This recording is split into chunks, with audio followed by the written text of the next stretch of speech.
What is going on, y'all? It is about that time for another Hockey Podcast Network playoff watch along. Tonight, we've got the Washington Capitals and the Florida Panthers. What's going on, everyone? My name is Jeremy Paul.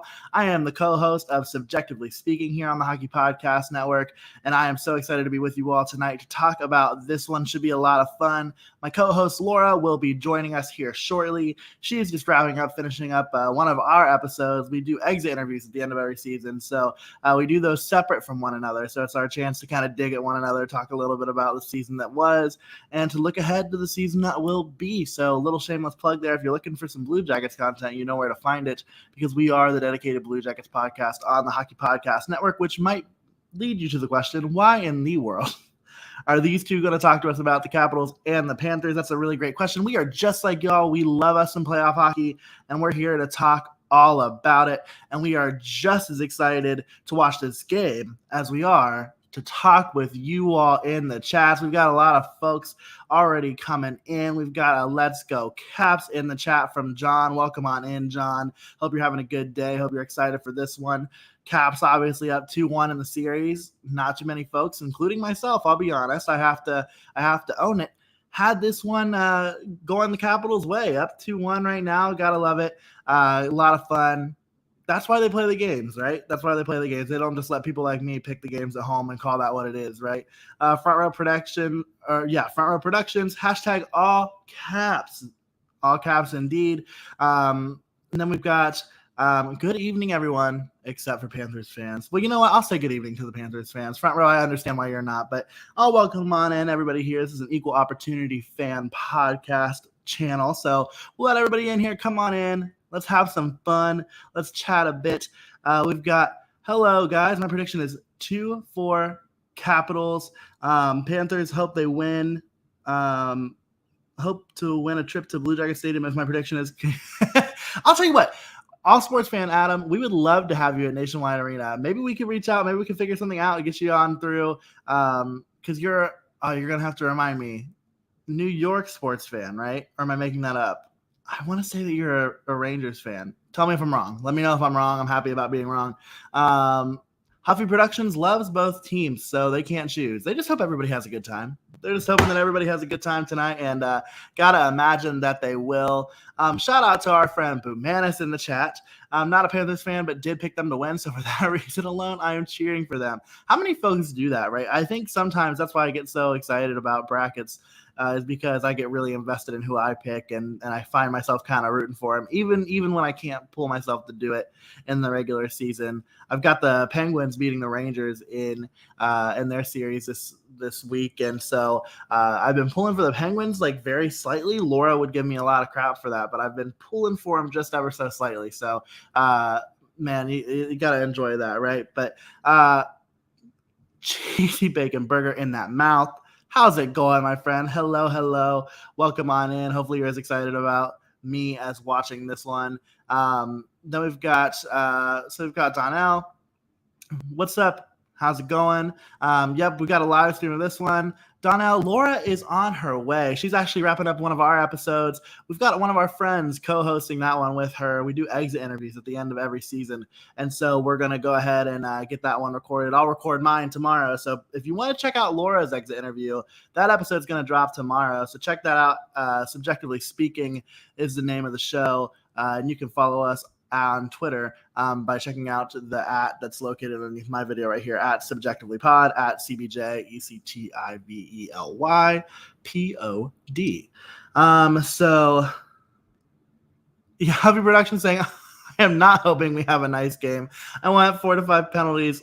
4 to 5 minute penalties all around. I love it. Playoff hockey. Let's get physical. Let's throw some guys into the boards. Let's have a fight or two. I'm all about it. Boomanis is giving us a 4-2 final for the Panthers. Let us know.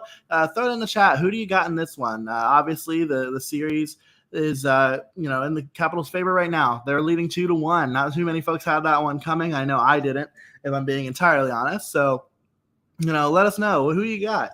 And also we'll talk a little bit about some of the other games happening right now. Obviously, we got the Penguins and the Rangers happening over there on the other side of this. So a lot of really really great things. And Donnell brings up a really good point in the chat about some hockey news that shocked the world. Maybe that's a little dramatic, but it shocked me for sure. And that is the firing of Barry Trotz. So we'll get into that. Maybe we can, we'll save that for the first intermission. So if you want to check out our conversation about Barry Trotz being fired, come on over for the first intermission. We'll keep things entertaining on this live stream. Hoffy Productions has got a 4-3 Caps win. I like it. Man, there's something about this matchup that just seems to be favoring the Capitals. And of course, Blue Jackets fan over here can't help but watch the play of Sergei Bobrovsky. Is that what's keeping this one, in the Caps' favor right now? We'll see how he plays. Let's take a look at the lineups right now. It looks like they're getting ready to drop the puck here in Game 4 in Washington. Pretty much your typical lineups here for both teams. No real huge changes. Here's your first line going through the second line. Who do you think has been the biggest addition this postseason for the Panthers? I mean, I look at, Claude Giroux has been amazing, but I guess even outside of just the Panthers, who's been the biggest postseason acquisition for teams this offseason? I mean, obviously, or this postseason, excuse me. Most of those would have happened at the trade deadline, but a lot of fun here to think about how these trades might be shaping up some of these teams for a long, deep playoff run. So kind of just going through here. There we are. So let's see here. All right. Okay, cool. I was right, Adam. So you do root for the Rangers. So you're rooting for a 2-2 series tie with the Pens tonight. I'm hopeful that they can find a way to make that series go to 7. I mean, that's just been a lot of fun to watch.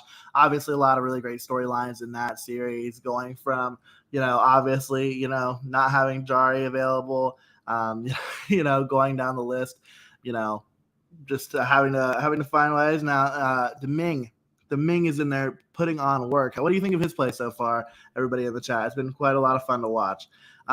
So tonight, again, Donnell is correct. Avalanche and Predators. Do the Preds go home tonight? Can the Avs find a way to beat them in Smashville, as they call it? Or will the Predators force Game 5? I'm still on the sleep train, I've got to be honest. Huffy Productions is a Canucks fan, so shout out. Gotta love the Sedins. You have to love the Sedins, 100%. It's still probably one of my favorite, stories of recent hockey history is just, having a couple of twins play on the same team with each other. Just such a fun story, right? So gotta love that. And then, I mean, doing some good work here in the post or in the front office. So got a little bit of a national anthem shout out. Absolutely. We got a little bit of a duet going on here in Washington. Verizon Center, it's not Verizon Center anymore. It's Bank One Arena, isn't it? Somebody let me know in the comments. I think it's Bank One. And that's not even right. Bank One hasn't been around for decades. We're doing really great things here. Laura and I were up until 1:30 Eastern time doing the Kings broadcast last night. So gotta stay fresh, right? All sports fan Adam, you've got the Predators losing 4-2 to the Avalanche tonight. We got a lot of predictions here from Adam. The Flames are going to win 4-3, and the Rangers are going to win 3-2. I'm holding you to all of those. We'll check in on those scores throughout the night. But it looks like this one is about to get started. Samsonov down on the end for the Capitals, and then, of course, Sergei Bobrovsky for the Panthers, just making a modest $10 million a year. Got to tell you, as a Blue Jackets fan, I'm not upset that we're not paying that much money for Sergei Bobrovsky, but I digress. Nashville best bring their brooms because it's over. Bumanis, I've got to agree with you. And like I said on the stream last night, I wish that some more Avs fans could have made their way down to Nashville for that one. Of course, that ticket policy that didn't allow folks from the state of Colorado to buy tickets to that game makes it a little difficult. But hopefully some Avs fans get in there. Don't think they're going to let the Brooms in the Bridgestone Arena, but man, hopefully they try. I would really enjoy that. Maybe some Avs fans can take to the Smash Car in front of Bridgestone and just start beating the car up with a couple of berms. That feels pretty meta. Christian, welcome on in. Christian's got the Avs winning 5-0 tonight. Definitely possible there. Darcy Kemper is supposed to be good to go tonight, so that's really, really great news for the Avs, not just for the remainder of this series, but for the remainder of the playoffs after that scary situation with Ryan Johansson. So it looks like things are already getting a little chippy over here with Aaron Ekblad and who is that? Is that Dowd? Sure is. So a lot of fun here early in the game, only 17 seconds in. Andrew, what is going on, buddy? Welcome back. Glad you're here with us after a long night.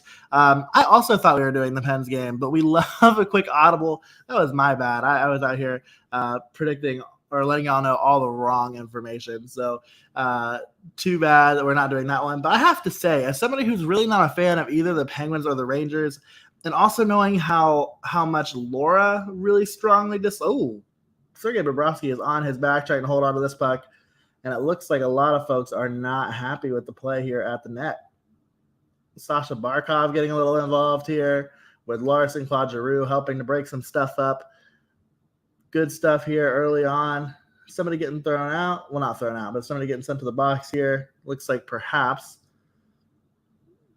taking half away to the box. We'll see how this one shakes out.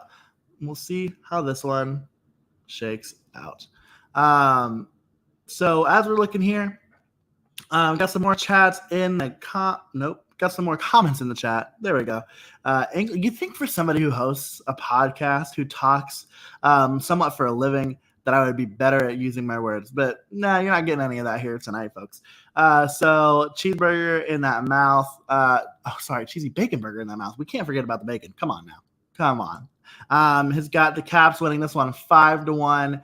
Andrew, appreciate the question. Where is Laura tonight? Laura will be here shortly. She's wrapping up recording our show. We do a exit interview episode at the end of every season, so you'll want to check that out. That'll be Laura and our friend Steven, and then I'll do one myself that'll come out on Friday. So you want to check that out. So looks like we've got some 4-on-4 hockey going on right now. I would argue that's a play style that really benefits the Panthers here with all the skill that they've got. You can definitely expect for the Panthers to do everything they can here to put the first goal on the net. Andrew Brunette quote here, frustration's taken over for some reason. When you get frustrated, it usually means you're not working hard enough. Our compete has not been what it has been all year. It could be nerves. Wow, that's quite the quote there from Burnett that I did not see until just now on that broadcast. So really fascinating stuff. Looks like the Rangers are up 1-0 on the Penguins. So got to keep it tuned to that one because wow, oh wow. All right, and so, man, this game is only a minute in. It feels like they dropped the puck forever ago. But just a lot of stoppages in play, a lot of goaltenders icing the puck here, freezing the puck, I should say. And here we go again, another stoppage in play here. Florida gets their second shot on goal, and Samsonov is going to hold on to that one. So got some folks asking for each other's thoughts on the games. Also got Adam asking a good question here. Yeah, so is it okay to fail in order to succeed? I got behind in some fantasy games throughout the season and overloaded myself. But I've come out with a schedule. Guess you have to learn as you go. Yeah, you know what? Fantasy hockey is hard. I think like you got to be really on top of it. Like if you're not good at setting your lineup every day, what I do is Sundays are my day. Sunday is the day that I go in and I will go through, make all of my roster changes. Make sure that I've got players who are playing in every game on my starting lineup and benching guys who aren't playing. So that's one way to go about it. Highly recommend that. But nevertheless, a lot of fun to do. So Laura actually took the championship in our fantasy hockey league this year, beating yours truly. So couple of great podcasters, but apparently we're even better fantasy hockey players. Said no one ever. But here we go. It just is terrible business as a whole. You need to sell tickets, but instead you want a partially empty building. Clearly, it's not just the players that need to get it together, but so does management. That talking about the Nashville Predators. Yeah, I mean, I will say it looked like there were a lot of empty seats in Bridgestone. there for Game 3. I'm sure. Like, I hope that that's not the case in Game 4. I mean, I think obviously Nashville fans deserve better than that. But man, yeah, not a great business practice. You need to sell the tickets. Folks are going to find their ways in. So you got to think that you'd be smart to limit that from happening. Those empty seats, that is. So Adam says the Pens have broken the Rangers. Have a great record when they take the first goal against them. So yeah, that's fair. That's fair. The Pens do seem to have the Rangers number a little bit this season, also here in the postseason. So we'll see how that one turns out. But man, I mean, like, anytime Shesterkin is getting a start, though, like, it could be the Rangers game. Like, that's the thing that I think is so true about the playoffs in general, is when you get a goaltender that gets hot, anything can happen. And I think if I look down at the 16 teams that are in this playoff, obviously Andrei Vasilevsky for track record, right? But man, you look at a guy like Igor Shesterkin, and it's hard to argue that he could be up there amongst the top goaltenders in this year's playoffs. Looks like somebody might have. Did somebody take a puck to the face? Is that what happened? Is that why we're? No. Good play there by Kuzi to get the puck out of the zone, but look at Ovechkin laying a little bit of a hit. Okay. Washington's going to the power play, so we'll see if man. I gotta tell you, watching that game the other night between Washington and Florida, did anybody let Florida know that Ovi can score? Like, do you know what I mean? Like, the way that he was just left wide open in his office, man, he really knew how to work it there on Saturday. And so we'll see if he can set it up again here for the Capitals. I was, earlier in the season, I think Ovi had played about 96% of the power play minutes for the Capitals, which just feels ungodly, like, to be on the ice for that much of your power play. But I guess when you're not skating very much and you're just parking it over there at the left face-off dot, you're probably fine. You're probably not burning through too much of your energy. So we'll see if he sets up shop there right now. He's lurking over there around the blue line, and the Panthers are able to get it out. So it's been a lot of nothing there so far in this first 50 seconds of this power play. Washington will bring it back up, see if they can set up and get something going here in the offensive zone. But kind of, some more comments here in the chat talking about who's going to win tonight. So people asking each other for their picks. Yes, throw your picks in here, not just for this game, but for the other games that are on tap for the evening. Would love to hear it, y'all. So we've got that the Rangers will win, Stars and Caps will win tonight. Man, what a win that would be for the Stars. I mean, to take a 3-1 series lead over the Flames, who, quite frankly, were my Stanley Cup champion in my bracket. So that would be quite the momentum shift in that series. I think the momentum's already shifted, to be frank. But it'll be interesting to see how that goes. And Adam has the Rangers, the Flames, and the Panthers to win. So we'll see. Stars and Caps are definitely giving it all they've got and more so far. Totally agree with that, Adam. It's going to be a lot of fun to see if they can pull it off.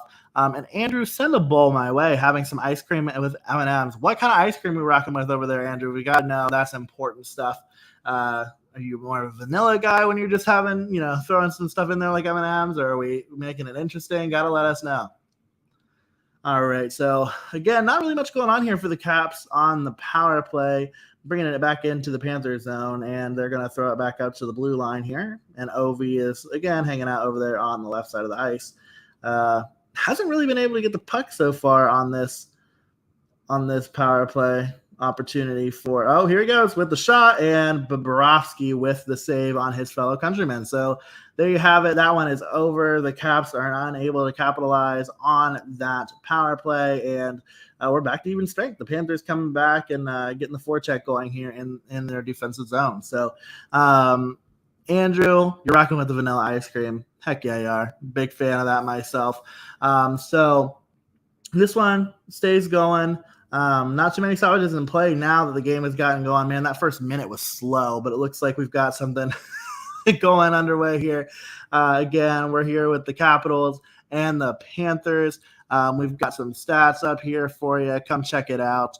So we're going to have those up throughout the broadcast so you can let us, know what stats are making an impact on you. Right now we've got some 5-3 shots on goal. So nothing too crazy so far in terms of, hits though. Look at that.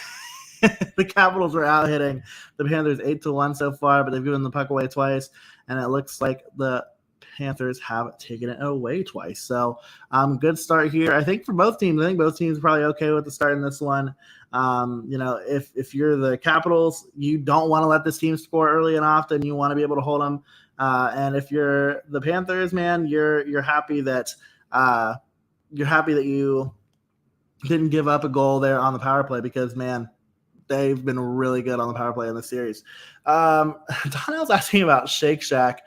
Yes, I have had Shake Shack. They just came to Columbus a couple of years ago, and so definitely got my fill of Shake Shack when I was in Columbus. I actually live in Grand Rapids, Michigan now, so if there are any Michiganders in the broadcast, let me know. But yeah, big Shake Shack fan over here. Can't lie. And then we've got, so Kuzi's coming up.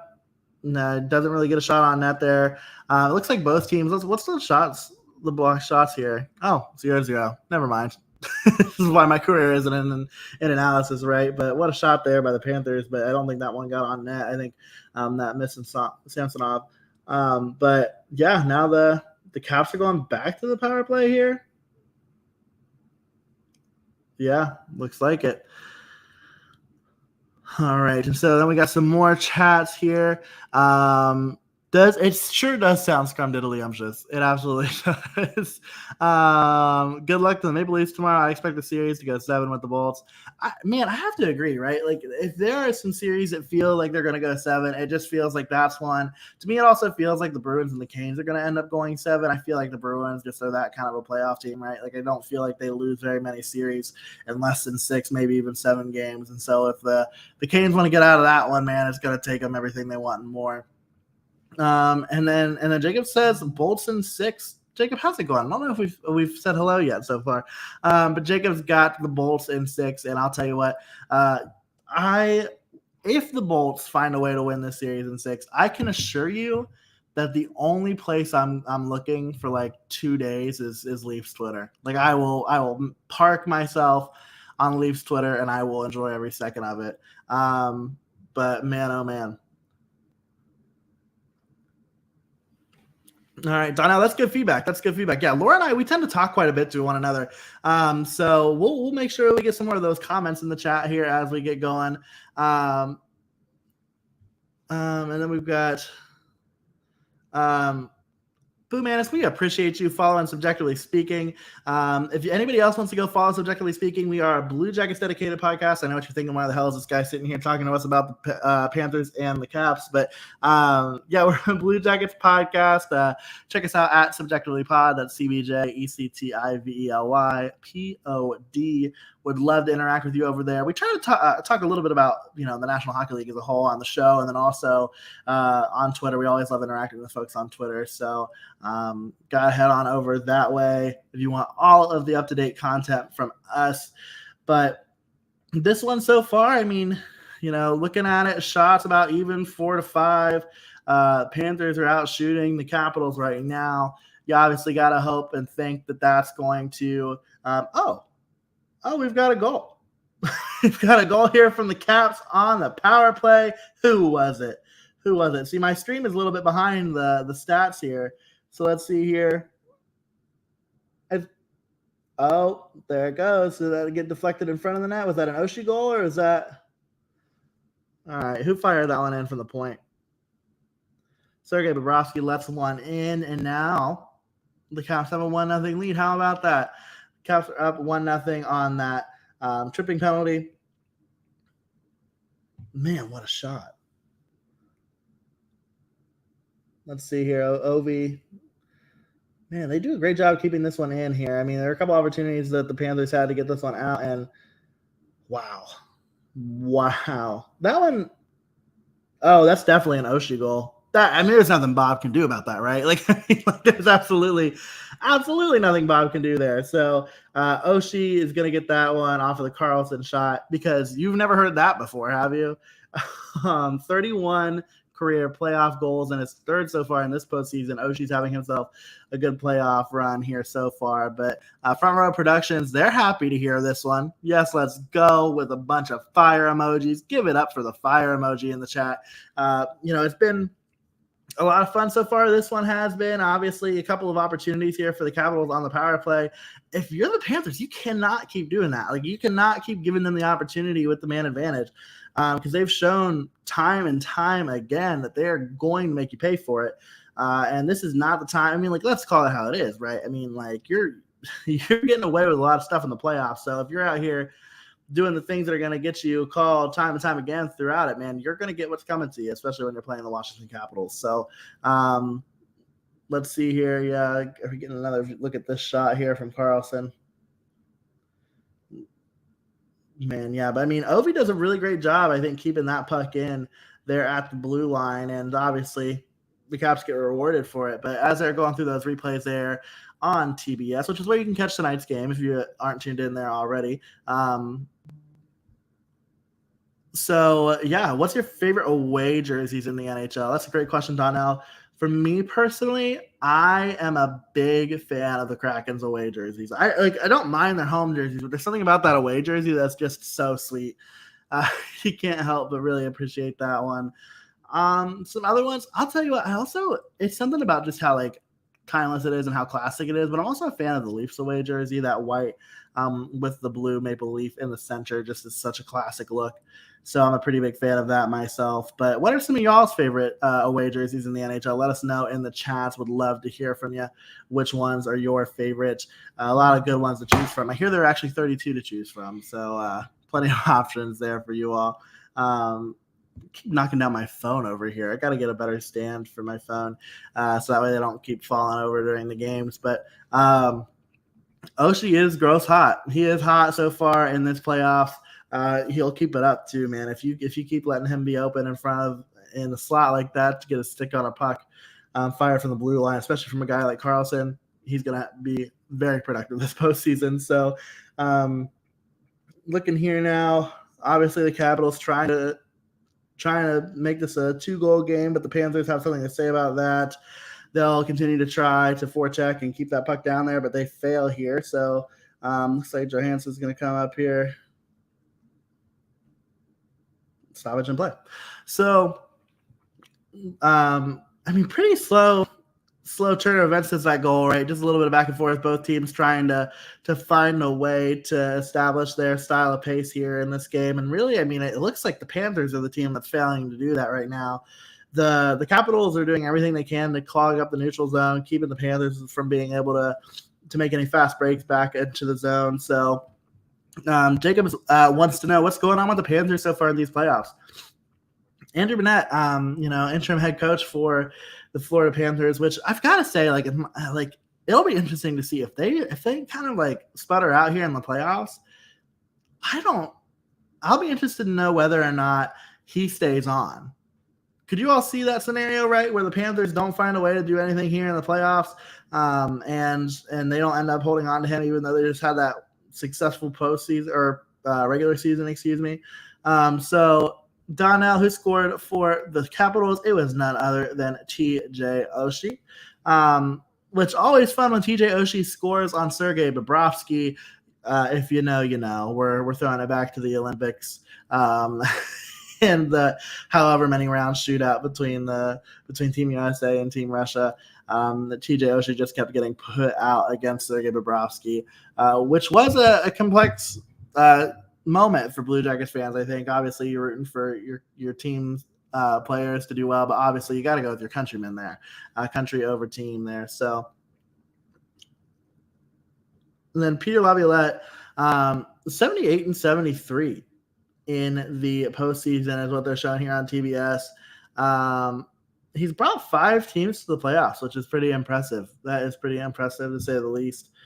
But he obviously knows how to coach in the playoffs, and it looks like, no disrespect here to Andrew Burnett, but it looks like he's potentially getting out coached so far on this one.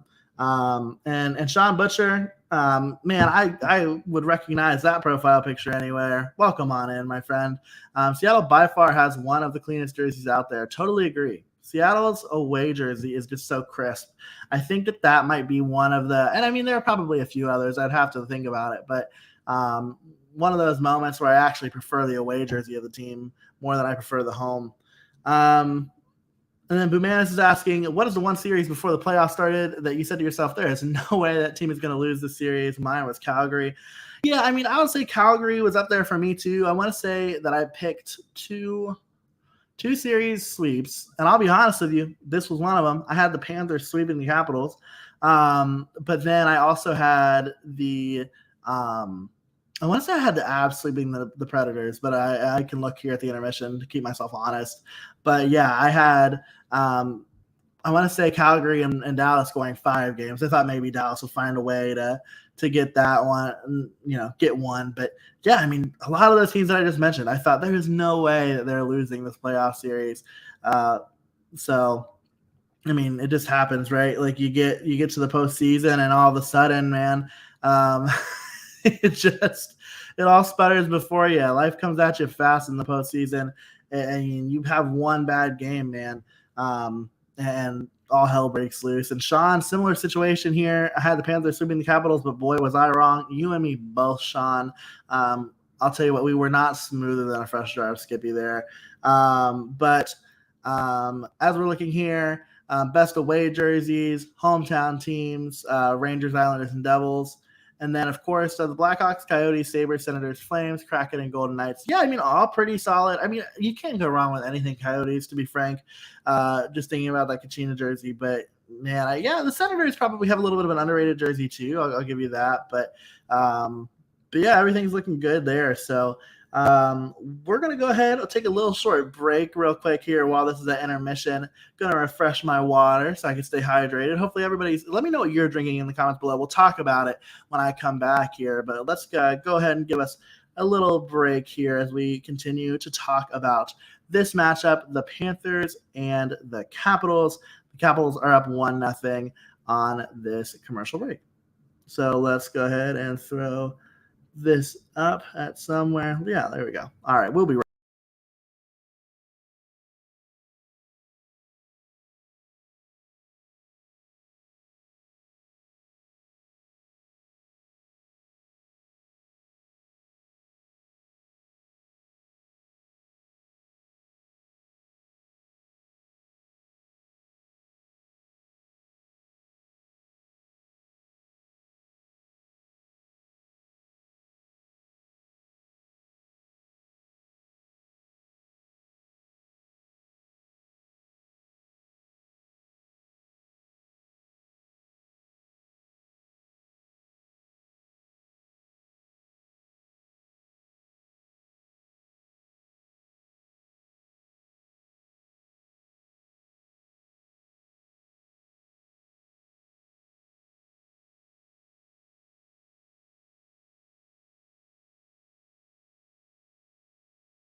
All right, so we are back into it here again. We've got the Capitals and we've got the Panthers. The Panthers down 1-0, y'all. Are we getting nervous? Like Panthers fans in the chat that are getting a little bit nervous, let me know in the chat. But Archduke, I'm right there with you. Surprised about the playoff run by the Panthers thus far. How can he not be? I mean, yeah, I agree with folks earlier. I mean, as Sean said, he had the Panthers sweeping the Capitals, and you look at some of these other picks, Bamanis had Calgary being the team that could not possibly lose their series. And we've got a couple here that just aren't making it happen. So we'll see if that continues here throughout the playoffs, but very exciting stuff so far in this playoffs. Always got to keep it interesting, the NHL playoffs, right? So Sean says, if I remember correctly, weren't the Coyotes moving to a different city/state? So they are going to be moving. I guess technically they're moving cities, but they will still be the Arizona Coyotes. They will just be playing at Arizona State's facility that will be opening in October. So they're sharing that rink with the college there.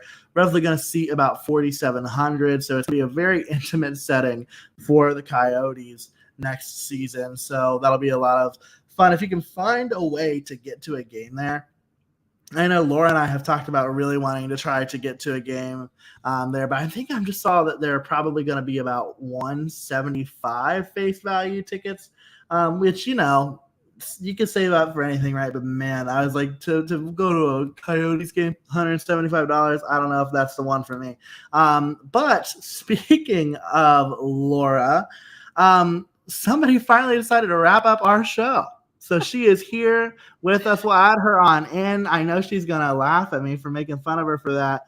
But man, oh man, Laura, welcome on in. We've got a little bit of a slower paced game here. The Capitals have taken a 1-0 lead so far on a TJ Oshie power play goal. But other than that, a lot of back and forth here. Both teams trying to still establish pace. So how are you doing? Well, hello. And yes, I am laughing at you because this is what two grown adults with ADHD look like when they accidentally double book themselves on a Monday evening. So yes, I was a little bit delayed because I was recording an episode of our podcast. But I'm so happy to be here now and with all of you and watching this Florida-Washington game. Yeah, I filled them all in on what you're doing, the exit interview with Steven there, our friend Steven. So tell them to check that out because your episode is going to be out on Tuesday. Mine will be out on Friday, so you'll definitely want to check those out, my friends. But so Donnell's welcoming you in. You finally made it to the live stream. So they're getting in on it too. I really appreciate that razzing here that's happening to Laura in the chat. All love, though. All love. I was actually really proud of you and Steven because they scheduled it for between 5:45 and 6 because Laura was like, surely I'll be done recording in an hour and a half later. Here we are. Well, spoiler alert, you were right when you were joking that we would go an hour and 20 minutes. And I think when you cut the episode, it's going to be exactly an hour and 20 minutes. Yeah, I figured. Let's see if I can grandstand and maybe make my episode be an hour and 20 minutes too, right? But man, I'm having some trouble getting into this game for some reason. Back into it for some reason. It's just not letting me get there. So let's see if. Well, we are currently it's 4-on-4. So each team is taking a penalty right now, and there's 6:30 left in the game. In the game, this one's gone by quick. Or I'm sorry, in the first. I'm sorry. I just spoke for an hour and 20 minutes about my own personal feelings, and I just feel like very not with it. But we're getting there. Everything's fine. I'm going to be on my game. But yes. We've got a lot of folks who are in the chat that were with us last night. So they are at least a little empathetic. They know we were up until 1:30 last night doing the live stream for the Kings and the Oilers, which that was a really fun and exciting game. And like, oh, we got a 2-on-1 here. Let's see if the Panthers can find a way to put it in the back of the net. And they do. They do. That's Carter Verhaeghe. Carter Verhaeghe's got himself a goal here on Ilya Samsonov. And Sean Butcher is pretty excited about it. Tied that one up in a jiffy, didn't they, Sean? Sure did. Well, like that's what you want to see from this Panthers team. Like you want to see them showing what they've been doing all season. Like, let's see a little bit of that energy. And what they did to basically every team in the league over the course of the regular season. So, man, yeah, I mean, Samsonov does everything he can there. I mean, he just, when he moves the leg over to try to make a pad save, because that's what Verhaeghe was showing him, he just lifted up the pad just a little bit too much, and Verhaeghe finds 5-hole. So this one's tied up. You know, the Panthers seem to have found a little bit of their rhythm here. They've got 10 shots on goal to Washington's 6. So that'll be something to look at for the rest of this game. Can the Panthers continue to establish their pace? We will see, because guess what? We're going to be with y'all for the entirety of this one, which, as Boomanis is telling us, maybe the new NHL format is just one period. Maybe we're just going to do one period and call it a day. A lot can happen in 20 minutes, so we'll see. We'll see if this one's still tied up here at the end of one. Because if it's not, well, then we just got to do extra time, and we're just going to do 40 minutes of extra time. Does that sound good? Yeah, we'll just do 40 minutes of random chat. Not that we don't have anything to talk about. There's definitely some interesting things occurring today in the NHL. So we would, I think, have content to discuss. Yeah, whatever could you mean? Like maybe like former Florida Panthers, or no, excuse me, former Washington Capitals head coach Barry Trotz being let go in the island. Man, that was shocking. But Laura, Donnell knows just how much you love the Pittsburgh Penguins.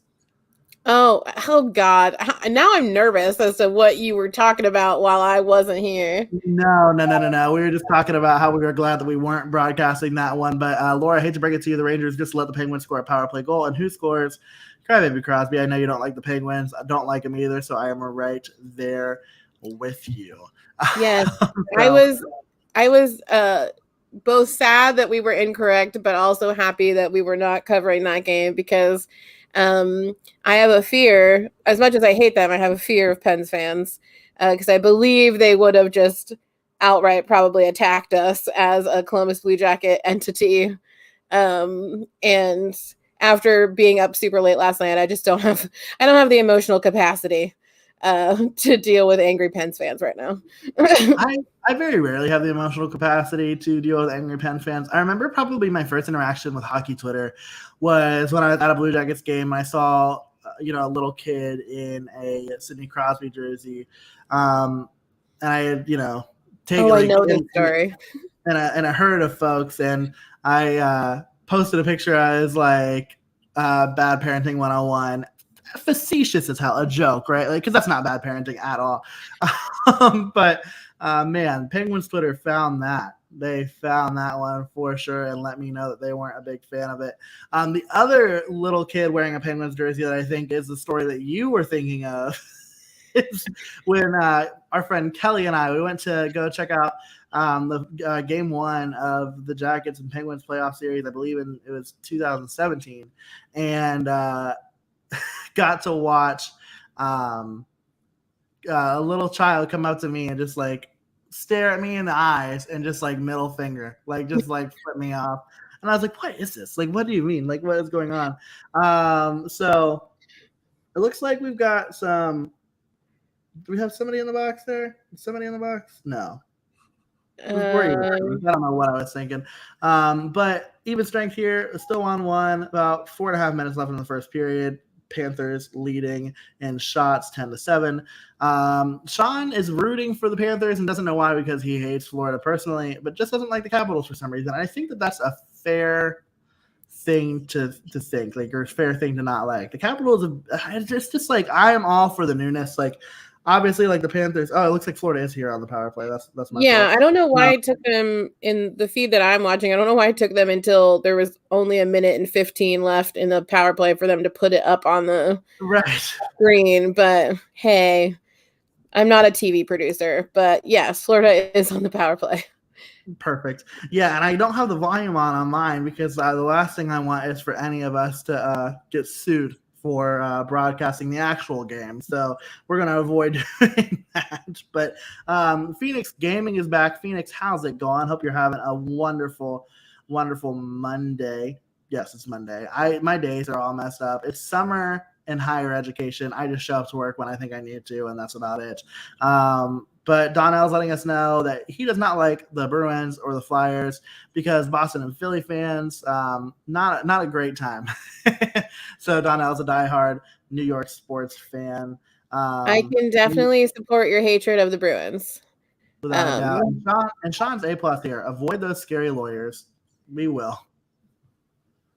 Yeah, we don't need that in our lives. we don't play nice in the sandbox with lawyers, let's be honest. But speaking of not playing nice in the sandbox, man, the Panthers really not getting very many opportunities here on the power play. Just as I say that, that was a breakaway here. And Sergei Bobrovsky is one for the challenge. I couldn't tell if that play got broken up defensively beforehand, but if that puck got on net, Sergei Bobrovsky said, "Niet. I've been working on my German, or on not my German. That's the wrong one. Russian. Man, I'll tell you what.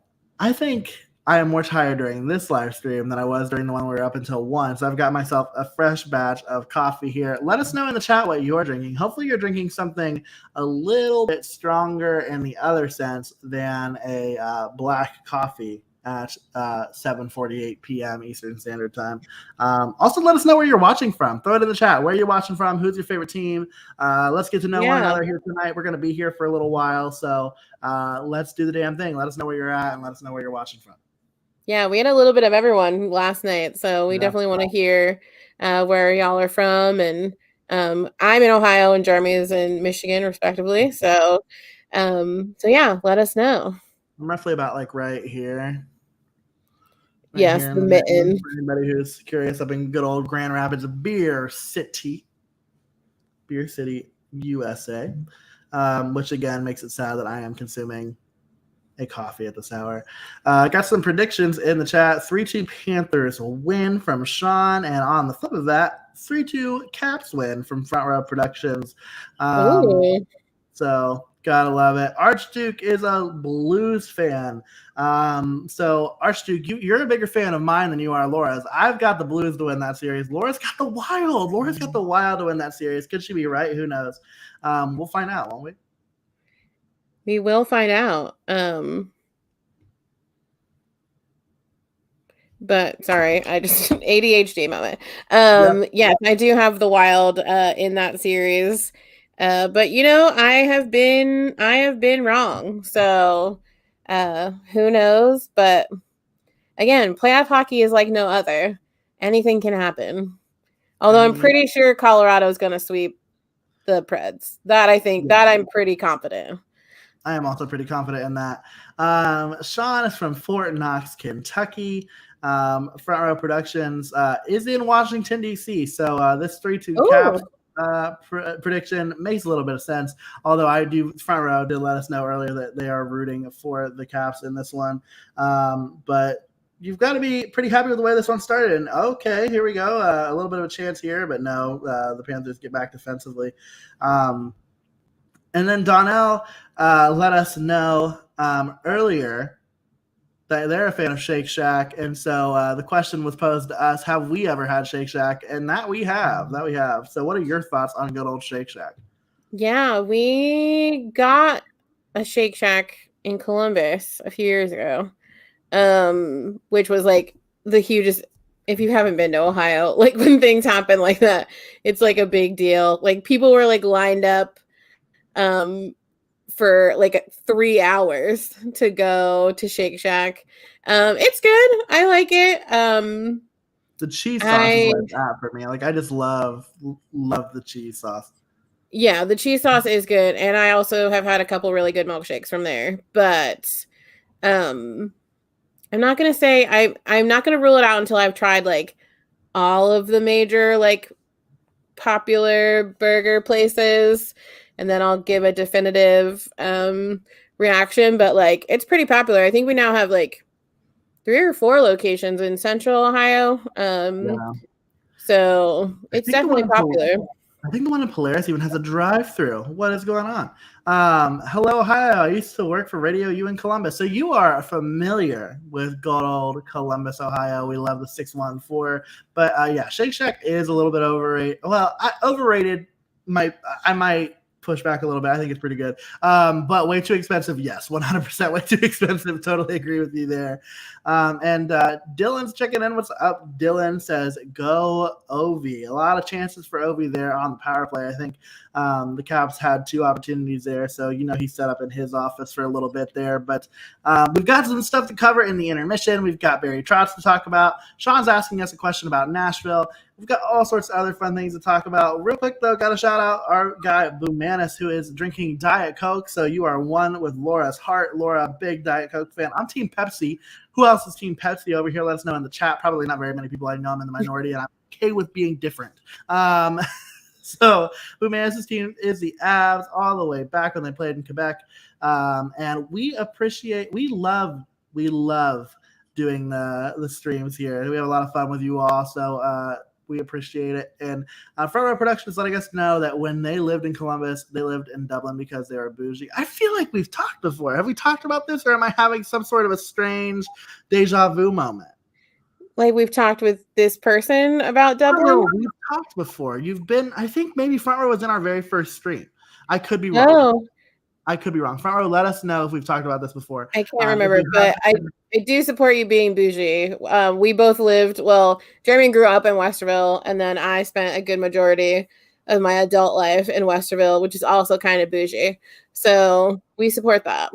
And we did talk. I'm glad that my 2 remaining brain cells remembered our interaction because I did enjoy that one.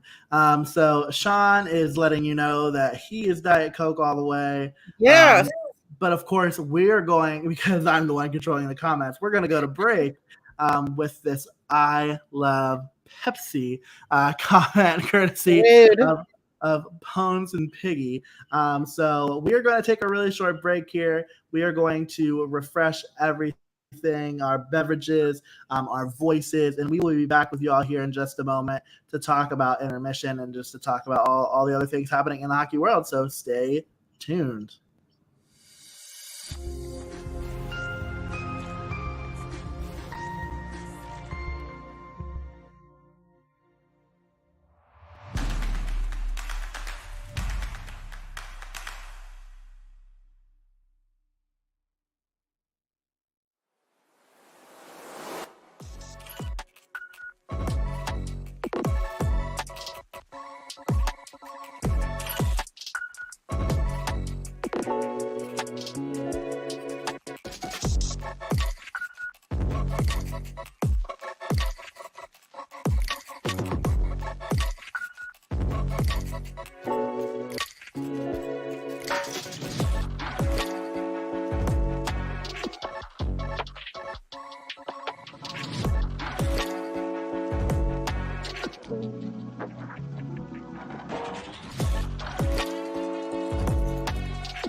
All right, folks, we are back. We're here to talk all things hockey with you all during this intermission report. Intermission report might be giving us a little bit too much credit, might it be?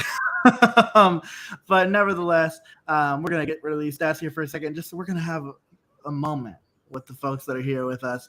We'll make sure to get those stats back up when we come back into play here.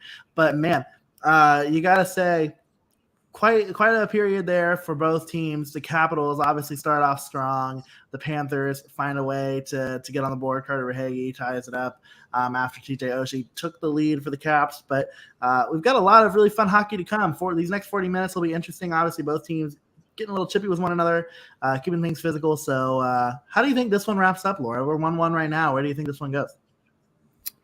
Well, based on my bracket, I should probably say that I hope that the Panthers win.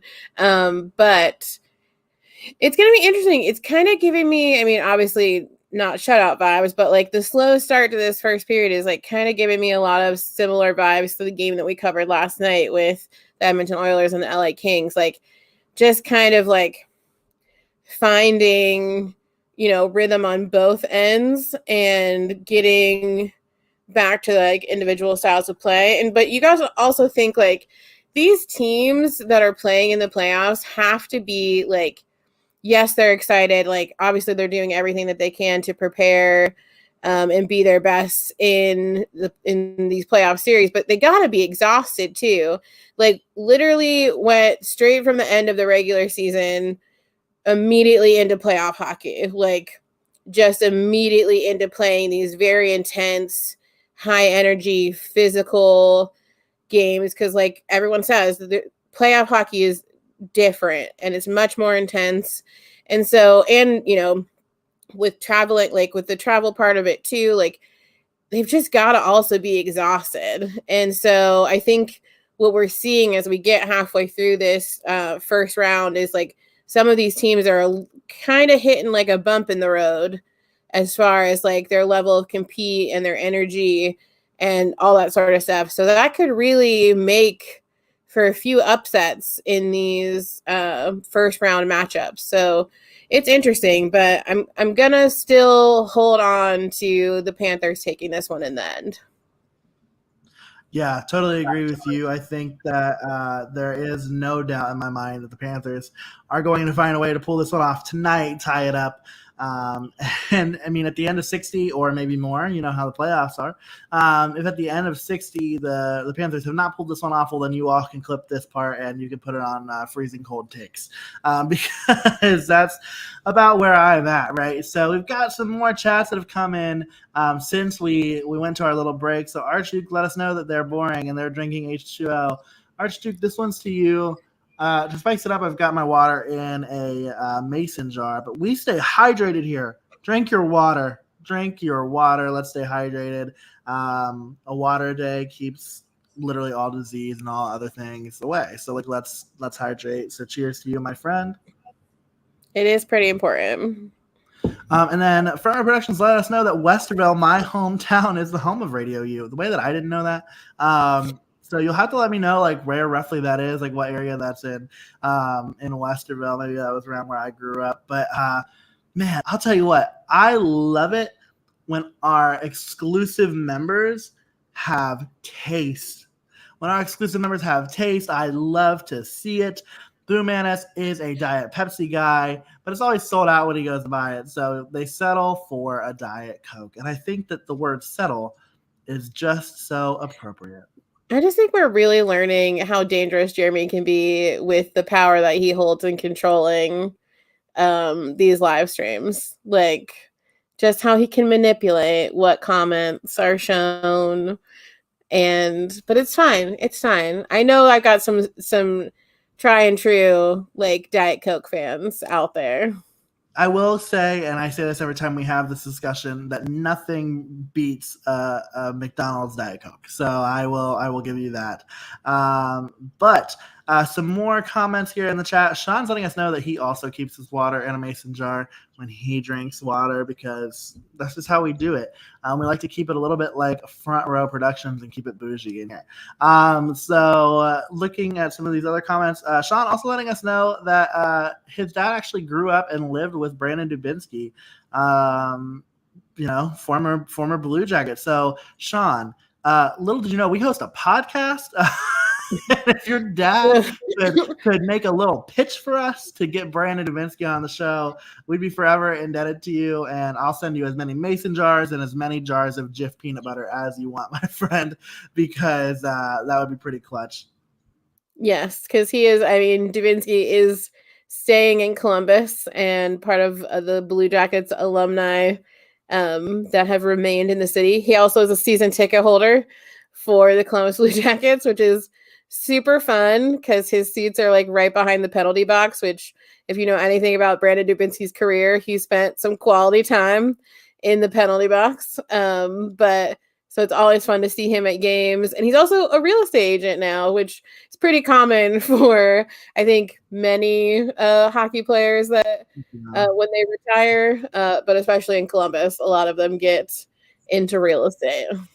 Yeah, and Jean-Luc Grandpierre is somebody who is doing a little bit of broadcasting here, a little bit of analysis during the playoffs for TNT and for Turner. He's also a real estate agent in the city. I've got to think that that's such a good gig because you've just got all of the guys who are coming in, free agents, just got traded, what have you, and the team will be like, hey, Jean-Luc, hey, Brandon. Although I think Brandon works in major real estate. Like I think he works in he's more commercial real estate. Yeah. So, but and even for the other kind of major sports teams in Columbus too, with the Crew and the Clippers, like all with how they transactionally work with their trades and people coming in and needing places. So, and Columbus is a growing city, if y'all weren't aware. Columbus is a good time. We said it on live stream last night. We'll say it again. If you ever come to Columbus, if you ever want to catch an away game in a city that's pretty kick-ass, come on through to the 614. We'll show you a good time. So Sean's laughing at us trying to get Brandon Dubinsky on the pod. Listen, we'll figure it out. We'll make it happen. And RC's telling us that he drinks water in empty Smucker's peanut butter jars. So if that's true, I appreciate it. But I also want to know how you get all the peanut butter residue out of the jar. Because I feel like peanut butter sucks in terms of like getting it all the way out unless you're using like some really hot water. Yeah, that also reminds me of our friend Jake, who used to carry a jar of peanut butter and a spoon in his backpack every single day. And because why wouldn't you? Existed on a jar of peanut butter, but also like great for the environment to repurpose those jars. 100%. We like it here. We are a sustainable podcast when we make that happen. But yeah, I mean, it's just, does the water taste like peanut butter? It has to, right? Like it has to have some like he thoroughly cleans it out. But even in my head, right? Like I think about that sometimes, like in terms of like, how many folks are team like empty Cool Whip, empty Country Crock container Tupperware folks, because I know I was growing up. And even that a little bit, like, I feel like you just get a little bit of, like, the feeling like maybe it tastes a little bit like that. And it's probably just in your psyche. It's probably just in your brain. But I find myself having those moments like from time maybe to time. This leftover pasta tastes like Cool Whip sort of situation. I'm telling you. But Archduke is letting us know that they spoon it out and they put it in the dishwasher, and it's very clean. So dishwashers are key to that process, which I can see. I can understand that being the case. But yeah, I don't know. There's something about drinking out of a glass jar that's just really, really great and speaks to everything that I want more in my life, really.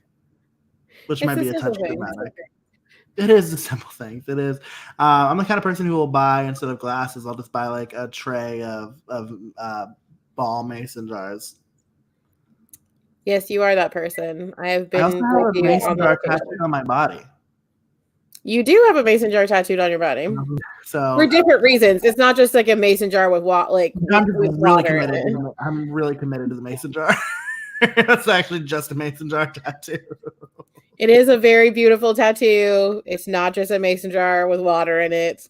But you do, yeah. So technically, you were very much so Team Mason Jar. I am.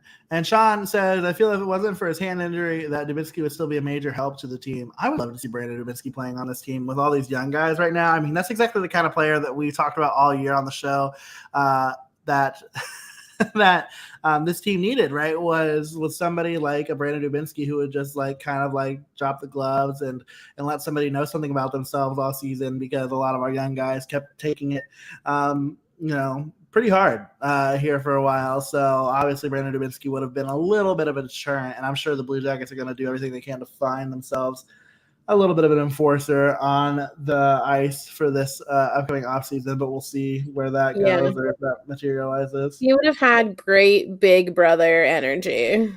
Mm-hmm. Like he would have like probably like teased these new younger guys, but then if someone messed with them on the ice, he would have been like, over my dead body, like, and then just taking him to the boards, because that's the kind of player Brandon Dubinsky was. So we definitely miss him in Columbus, but I think he's doing okay.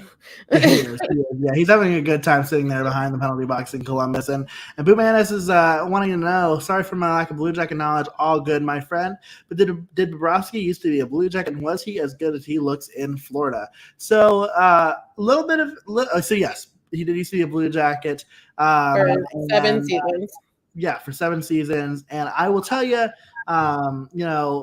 for the most part, yeah, like really solid 1-2 Vezinas, which I think is something that like is absolutely worth noting here. 1-2 Vezinas with the Columbus Blue Jackets. I mean, he's the kind of guy where if he finds a way to win a Stanley Cup, he's probably, I mean, I don't know if you could say he's a guarantee to the Hall of Fame, but man, he won 2 Vezinas, and if you can find a way to win a Stanley Cup, it's a lot of hardware for a guy. Doesn't really post crazy numbers, but when he's on his game, he's really, really good. He can steal a lot of games. And I'm glad to see he's kind of turned things around a little bit in Florida. Obviously, the start of his tenure there, a little rocky. I think Blue Jackets fans will tell you that there were those moments with Bob in Columbus too. But, I mean, when it mattered most, he found a way. Specifically, I'm thinking about, I mean, there aren't very many saves that I remember. I remember goals. I remember things like that, in terms of, Blue Jackets history and what have you. But the one save that I will always remember is Sergei Bobrovsky's save on Nikita Kucherov, because that save kept the Jackets in that game 1 where they were down 3-0. So kept that from becoming a 4-0 game. And then the Jackets, as we all know, found a way to win that game and eventually win the series. And so I credit a lot of that with him. So Sergei Bobrovsky, obviously a beloved former Columbus Blue Jacket. We kind of wish him well. Like, I mean, like, I don't know. Like, he's a player that I think he's a player to me where I don't have any love lost. Like, or no, that's not the phrase. I love Sergei Bobrovsky. I want to see him do well. And so we'll see if he can find a way to keep the Panthers in this one, and maybe find a way to help them win this series, and maybe even a little bit more. Yeah, I mean, same. I echo the same sentiments. Bob was great for us while he was here, but it was time to move on, I think, respectively on both parties. But he was absolutely crucial in the Columbus winning their first playoff series in 2019 against the Tampa Bay Lightning. And yes, we will still talk about it for forever. So, yeah, good. I think most Blue Jackets fans still appreciate Bob, and he does not get booed when he comes back. I can say that there's a handful of other players that don't get that luxury, but he does not get booed. So I think that speaks to how much we respect him and what he did in his tenure with Columbus. Yeah, without a doubt. It looks like we got a Washington power play here. So the Caps going to the power play once again. Obviously not ideal if you're the Panthers. You don't really want to do that very often, but here you are. You're giving up your third opportunity. Of course, the current goal scored by TJ Oshie, the 1-0 goal, is a power play goal. So obviously the Caps are wanting to capitalize on that again, but a delay of game penalty gives them the opportunity. So yeah, we're gonna see if they can make, if they can. I'm losing my words, but yes, if they can take advantage of this opportunity, and get another power play goal. But it's about 1:25 left, and the Panthers seem to be negating their efforts pretty well. Just dumping it down into the Capitals' end. Yeah, But not really able to set anything up. I mean, again, they get it down into the Panthers zone, and the Panthers dump it again, and now Carlson's coming back up the ice. I've got about 54 seconds left on the power play here, so we'll see if the Caps can find a way to make something happen. But nope, they can't, and that one's cleared again. Man, this has been a really good kill by the Panthers. The Panthers, little rocky on the kill here. The first two goes rounds, but this third one, man, the Panthers seem to have figured it out.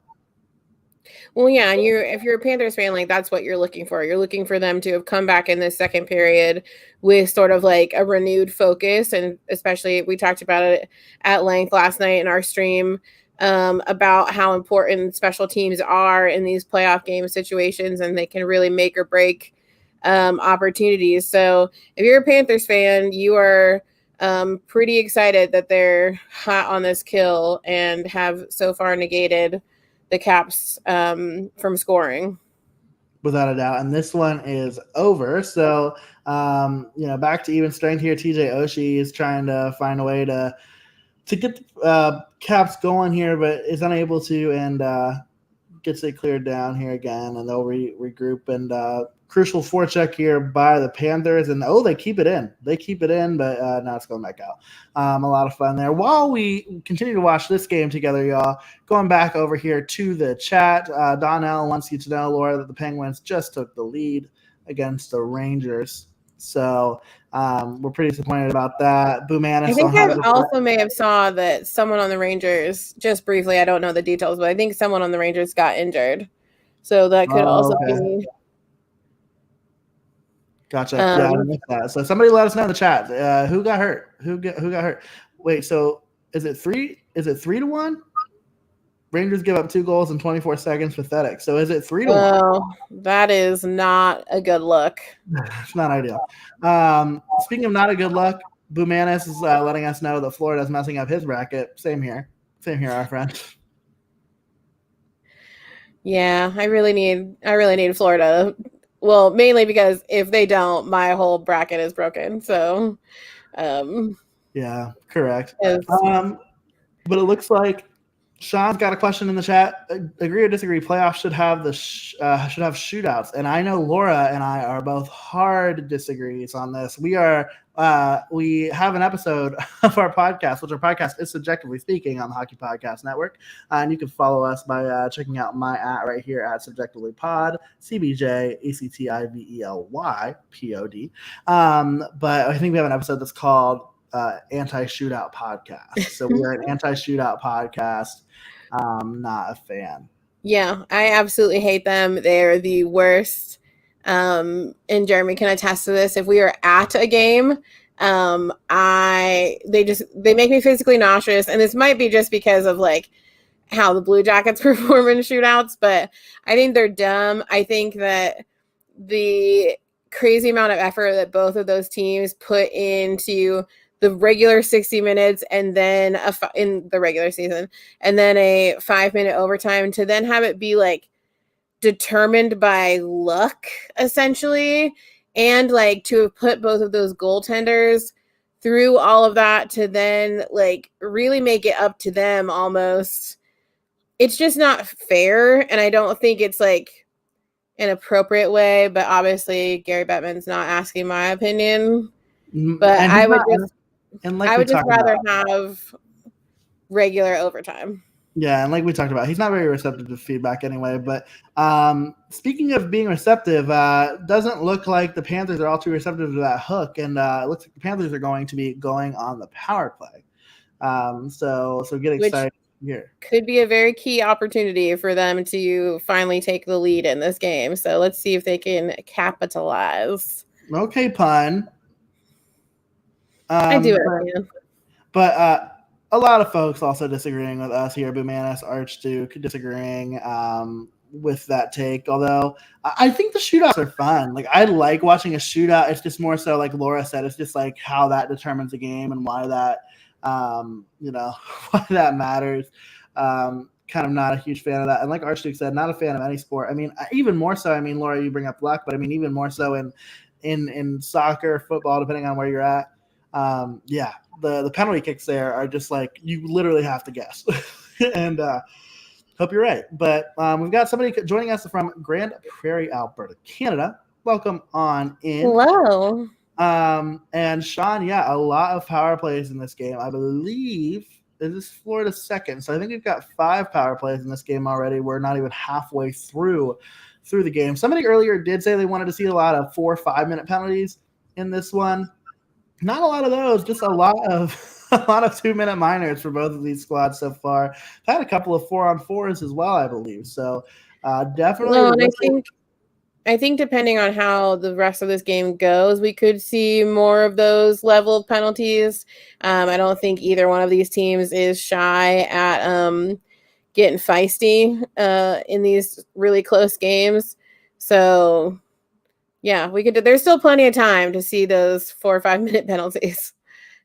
Without a doubt. And, I got to say, though, and maybe folks feel free to push back in the chat, I just don't feel like these two teams hate each other. Like, do you know what I mean? Like, I think, like, you watch that Kings-Oilers game last night, there's some hate. Like, there was some hate in that matchup.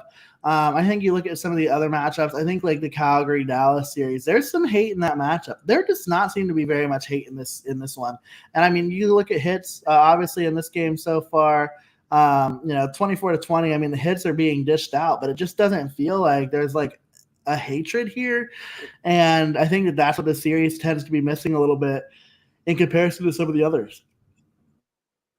Yeah, I mean, I think historically they don't really, I mean, you never ever hear anyone say anything like, oh my gosh, the Caps are playing the Panther. Like, there's not an established sort of rivalry there. I think that they both sort of have, I don't know, a mutual respect for each other. But I do think that push come to shove in a sort of tight situation, especially from Florida's aspect, being down 2-1 in the series, like, I do think that things could get a little bit heated.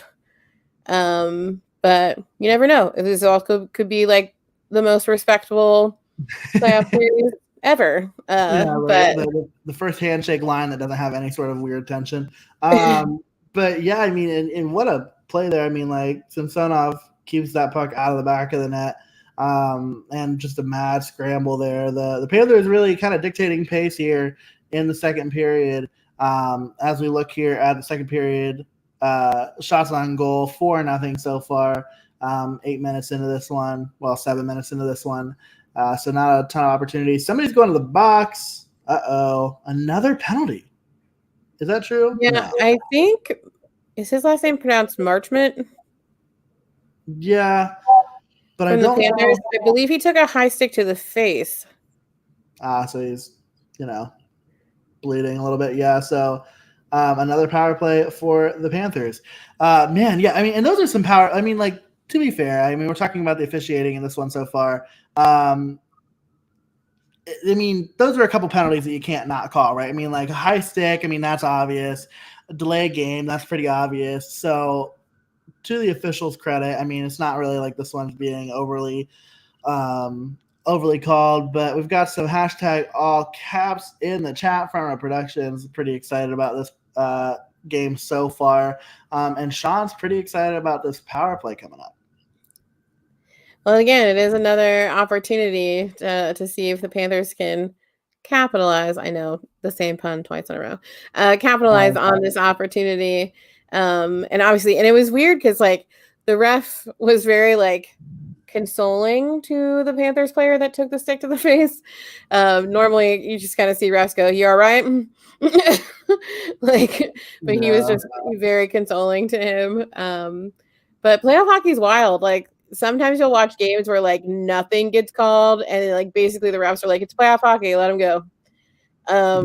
Or you see games where, like, every single little thing gets called and the games get very testy and, like, take forever. But this one seems pretty like we're gonna go. It's being well called. I like that. Yeah, it does seem like this one's been pretty well called, and as y'all say, or as Laura, as you say to me, your favorite part of our show is when I take us to our analytics corner, and I'm going to do that right now. Definitely my favorite part of our show. Courtesy of our friends over at Money Puck. Current expected goals in this one, 1.79 for the Panthers and 0.69, everybody at the same time. Nice for the Capitals. So, looking at this, the Panthers have had a lot of really great opportunities. Sam Bennett is the leading, expected goals getter for the Panthers, and Garnett Hathaway is right there as well. So, for the Caps. But, man, they had a lot of really good shots early in the game. But, again, Florida is on the power play here, and we'll see if they can find a way to make something happen. Yes, and Fedorov is the one taking the penalty for the Capitals for high sticking. Wait, who is that? It was Fedorov? Is there Fedorov? Unless I can't read, that's what it said. Fair Harvey? There we go. Sorry. I was going to say, is there a Fedorov? Because as we all know, Sergei Fedorov, former Washington Capital for a very brief period of time, also former Blue Jacket. That's your trivia for the day. Sergei Fedorov was. So this is where we learn that Laura can't read fully on very minimal sleep. No worries. But it was a very clear high stick. If you didn't see the replay, it was a very clear high stick. So good call. That it was. But Donnell asks, do we think that the Stanley Cup is the best championship trophy in all of sports? Without a doubt. How can you argue otherwise? Archduke agrees that it has the best history of all the trophies, and I have to say that is also true. I mean, obviously the context of, having the bowl be such a old piece of the trophy and then replacing the rings every so often. Is it 13 or 17 years that they have to replace that trophy, the trophy rings? It's something like that. And they take them off and then they put them in the Hall of Fame, and those are on display for folks. So, one day when we get to the Hockey Hall of Fame, we'll go check that out, and it should be a good time. But should we ask the chat our favorite question that we ask guests when we have them on our show? Oh my God, yeah, I would love to do that. Everybody, we have a tradition, and if you're a guest on the Subjectively Speaking show, you have to tell us at the end of the interview what you would put in the Stanley Cup if your team won. And so we've got to know, what would you eat out of the Stanley Cup? Let us know in the chat. We'll talk about it. Eat or drink. Eat or drink, yes. We'd love to unpack some of your go-to eats there in the Stanley Cup. But then Bumanis wants you to know that they can also not read when fully awake. So no problem there. Thank you. I appreciate the sympathy and the understanding. No. And speaking of sympathy, can someone check on the Rangers? Oh, no. Down 4-1. That does, in fact, suck. You are absolutely right, Donna. I'm also just extra glad that we're not covering that game. Yeah, you would have got us demonetized by then for sure.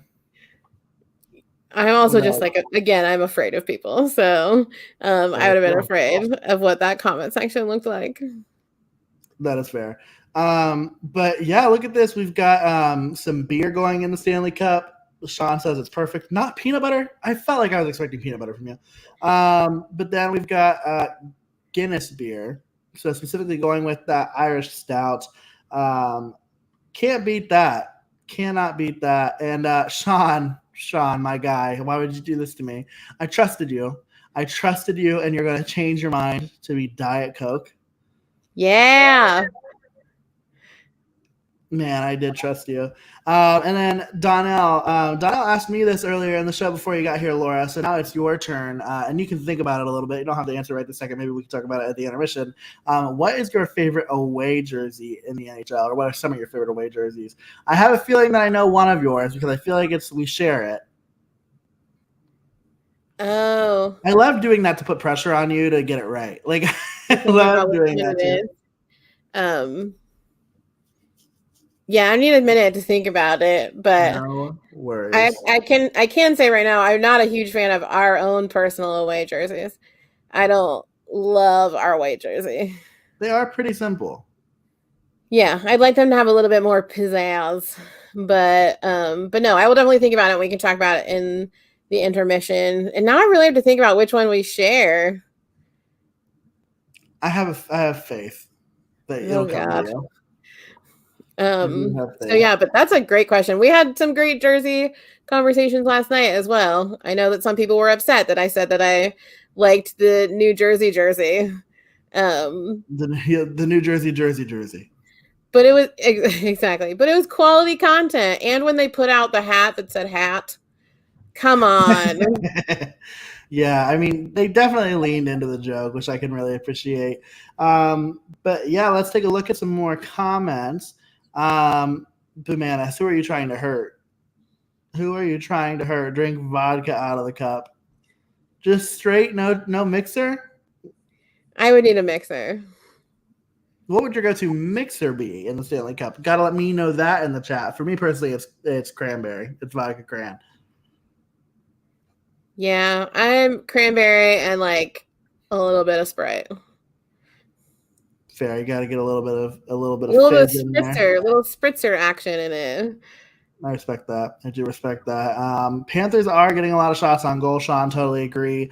And Donnell is letting you know some of his favorite jerseys are the hometown squad, the tri-state area, as he let us know yesterday, the Rangers, Islanders, and Devils, but also quite a few teams there.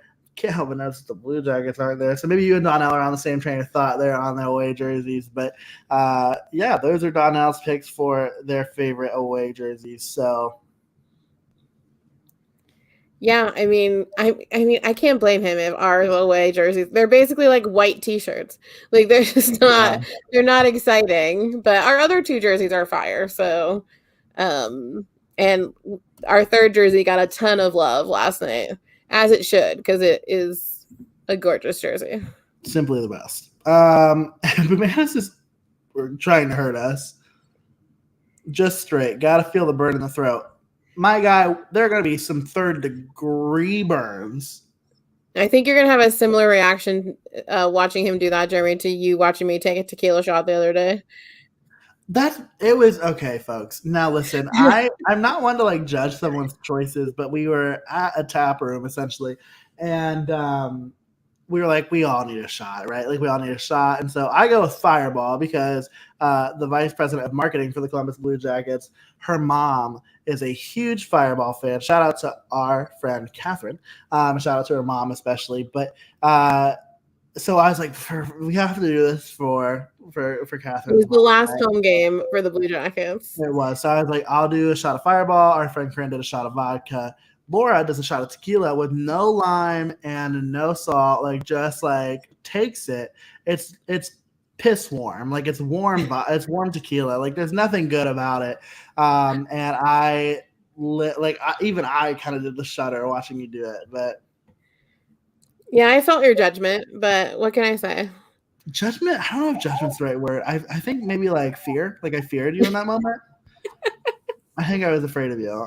So Sean's wants to get to know us a little bit, and this might be one that I have because like Laura's gonna make fun of me. I'm not a huge TV movie person because I just like sitting there and focusing on something for a really long time. It's kind of hard for me sometimes. With, as Laura mentioned earlier, the ADHD that we both have, but. Sean wants to know what's our favorite TV show. So got to keep that in the back of your mind because he's got to know. So we've got to let him know. And Donnell, you can be our traveling Rangers Penguins correspondent because letting us know that the Rangers finally got on the board 4-2. Adam Fox scored a spin around goal. It's a damn shame he couldn't find a way to do that when you and I were playing each other in the fantasy hockey playoffs. In the championship, which I did let them all know. I'm an honest man that you won it because I did. I am a man of my word, a man of my values. And Andrew says, "Hi, Laura." Hello, Andrew. So coming in again from the podcast, or excuse me, from the live stream last night. So yeah, I mean this one again, we're tied 1-1. we'll see. We'll see if this one can break a little bit. I don't want to say it's a boring game. I don't want to say that. But I mean, you could say it. But we appreciate y'all sticking around. Hopefully, we're making it a little bit more entertaining for y'all. If this isn't your kind of hockey, if you prefer something a little bit more chaotic, like I don't know, maybe the two people that you're watching the hockey game with. Yeah, I agree with Sean. I mean, the Panthers have been more aggressive this period, both offensively and in terms of getting a little bit more physical. Obviously, they're doing their job in the face-off. I mean, they're out shooting. At least from my feed, they're out shooting Washington 20-9. Like, it's not that the effort's not there. It's just it's not getting through. So it looks like we might be going power play again. Yeah, it looks like Baxter Caps power play. So this will be interesting. Yeah, it looks like Baxter was hooked here by Brandon Montour there on the boards. That was kind of a weak penalty, if you ask me. But again, I don't officiate, and so that's probably a good thing for all of us that I don't officiate.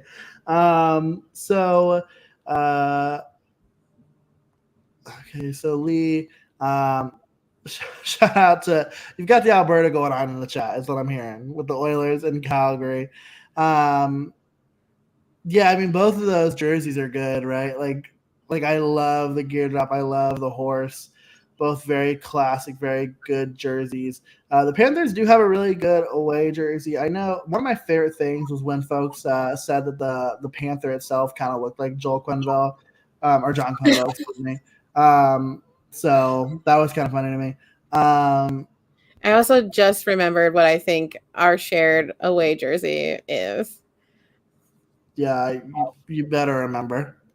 But we'll talk about that in the intermission, but it just came to me. All right, great. Shots are getting out of control. Agreed. I have to agree. The reverse retro is disgusting. I'm not a fan of it because Donnell asked the question, did you guys last night say in the live stream that you didn't like the Blue Jackets reverse retro jersey? I do like it. The reason I like it, though, you own one. I do. So the reason I like it is because it has the original Blue Jackets logo on it, the sticks that say CB, and then the stick that comes down and says J, and it's got a little bit of that lime green in it to pay homage to Stinger, one of my favorite mascots in the NHL.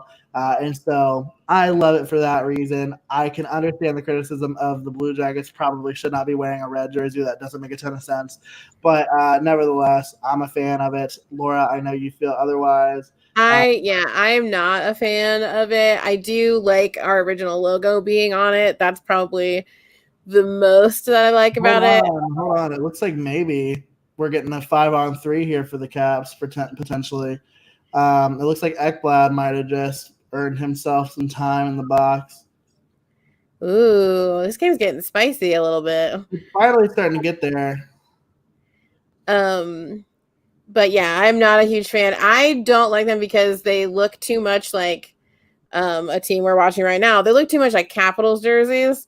And so there's a little bit of beef with the Blue Jackets and the Capitals. So like I just don't love that. So I'm very intrigued to see if they go with a more blue-centered or any other color but red, really, like option for us for this next round of retro jerseys. But I do love some of the other teams' retro jerseys. I just was not a fan of ours, unfortunately. Yeah, and Donnell asks, of my hometown reverse retro jerseys, do you like which of them do you like with the three, the Rangers, the Devils, or the Islanders? I will say, I wish the Islanders would have gone with their oh no, is there another? Carlson's bleeding. That's not good. But I think maybe is that from a puck or is that from a stick? Oh, he's bleeding. Yeah, that's from a puck. They tried to clear it out, and it found John Carlson's chin. Tough. Man. That one stings. Without a doubt. I agree here with Sean that the Devils out of the three. Yeah, I think out of the three, I would agree. I just think the Islanders had potential to do a little bit more, but to me, the Islanders kind of just looks pretty normal to me. Like I don't think that they did enough. Yeah. Out of the three, I would say the Islanders one is the least creative. I do like the Devils one the most out of the three, but the Rangers reverse retro has a really clean look to it, which I like because obviously it's a similar color palette to the Blue Jackets, and but it just has a really clean kind of look to it. But I definitely prefer the New Jersey one out of those three. Yeah, I tend to agree. And as we're watching this here, I mean, still the 5-on-3 and nothing really doing here for the Caps, man. The Panthers are just finding a way to get this puck out of the zone every chance they get, which I think if you're the Panthers, you're a little disappointed so far with the way if you're the Capitals, you're a little disappointed with the way that you took advantage of that 5-on-3 because now you're back down to just having the man advantage and another zone exit by the Panthers. This time they control it, take a little bit more time off of that power play, and we're down to just 1 minute on the man advantage for the Capitals, who have really not been able to find anything on what was once a 2-man advantage, now a 1-man advantage.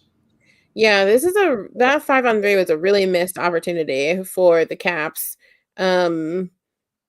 Which is kind of, I feel unusual for them. But again, I point back to this is just so much hockey in such a short amount of time.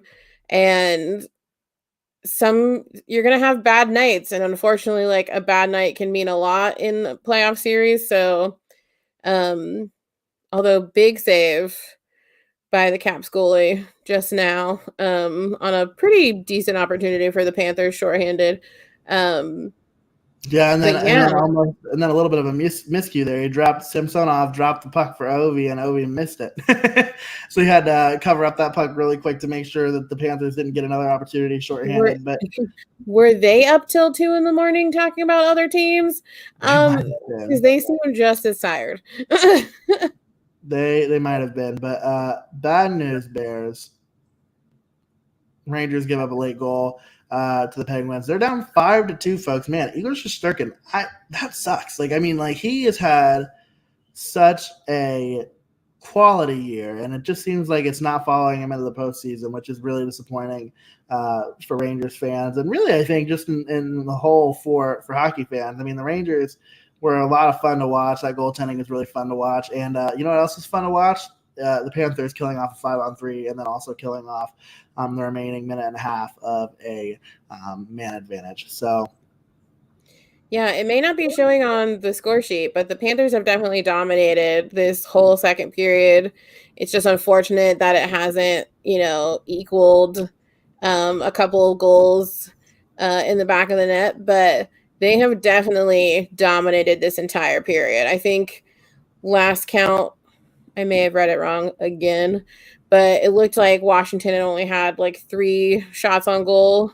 Now 4, I think, in this period. So absolutely Team Panthers in the second period. But again, still lots of time in this game to see if someone can pull ahead or if we're gonna drag this 1-1 situation into overtime. Yeah, I mean, it kind of feels that way right now, right? Unless the Panthers can find a way to get on the board. They seem to have been the dominant team here in the second, but yeah, nothing really going for them here. The Panthers do have a lot of time here in the zone, and then as soon as I say that, I feel like when we're doing watch-alongs, I'm king of saying that something's happening, and then it doesn't. And in this instance, does seem to be how it goes with us a little bit. Correct. And in this instance, that is referring to quite the lengthy possession down in the zone for the Panthers, but that one falls out of the zone pretty quick. And so we've got about a minute and a half. Are we going to commercial with a minute and a half left? Got to get those ads in, folks. Got to get those ads in. So we still got about a minute and a half left, but man, this one looks like it's probably going to end up going into hopefully not extra time, because I'll tell you what, these folks are tired. Man, it's 6-2. Oh my goodness. It is 6-2.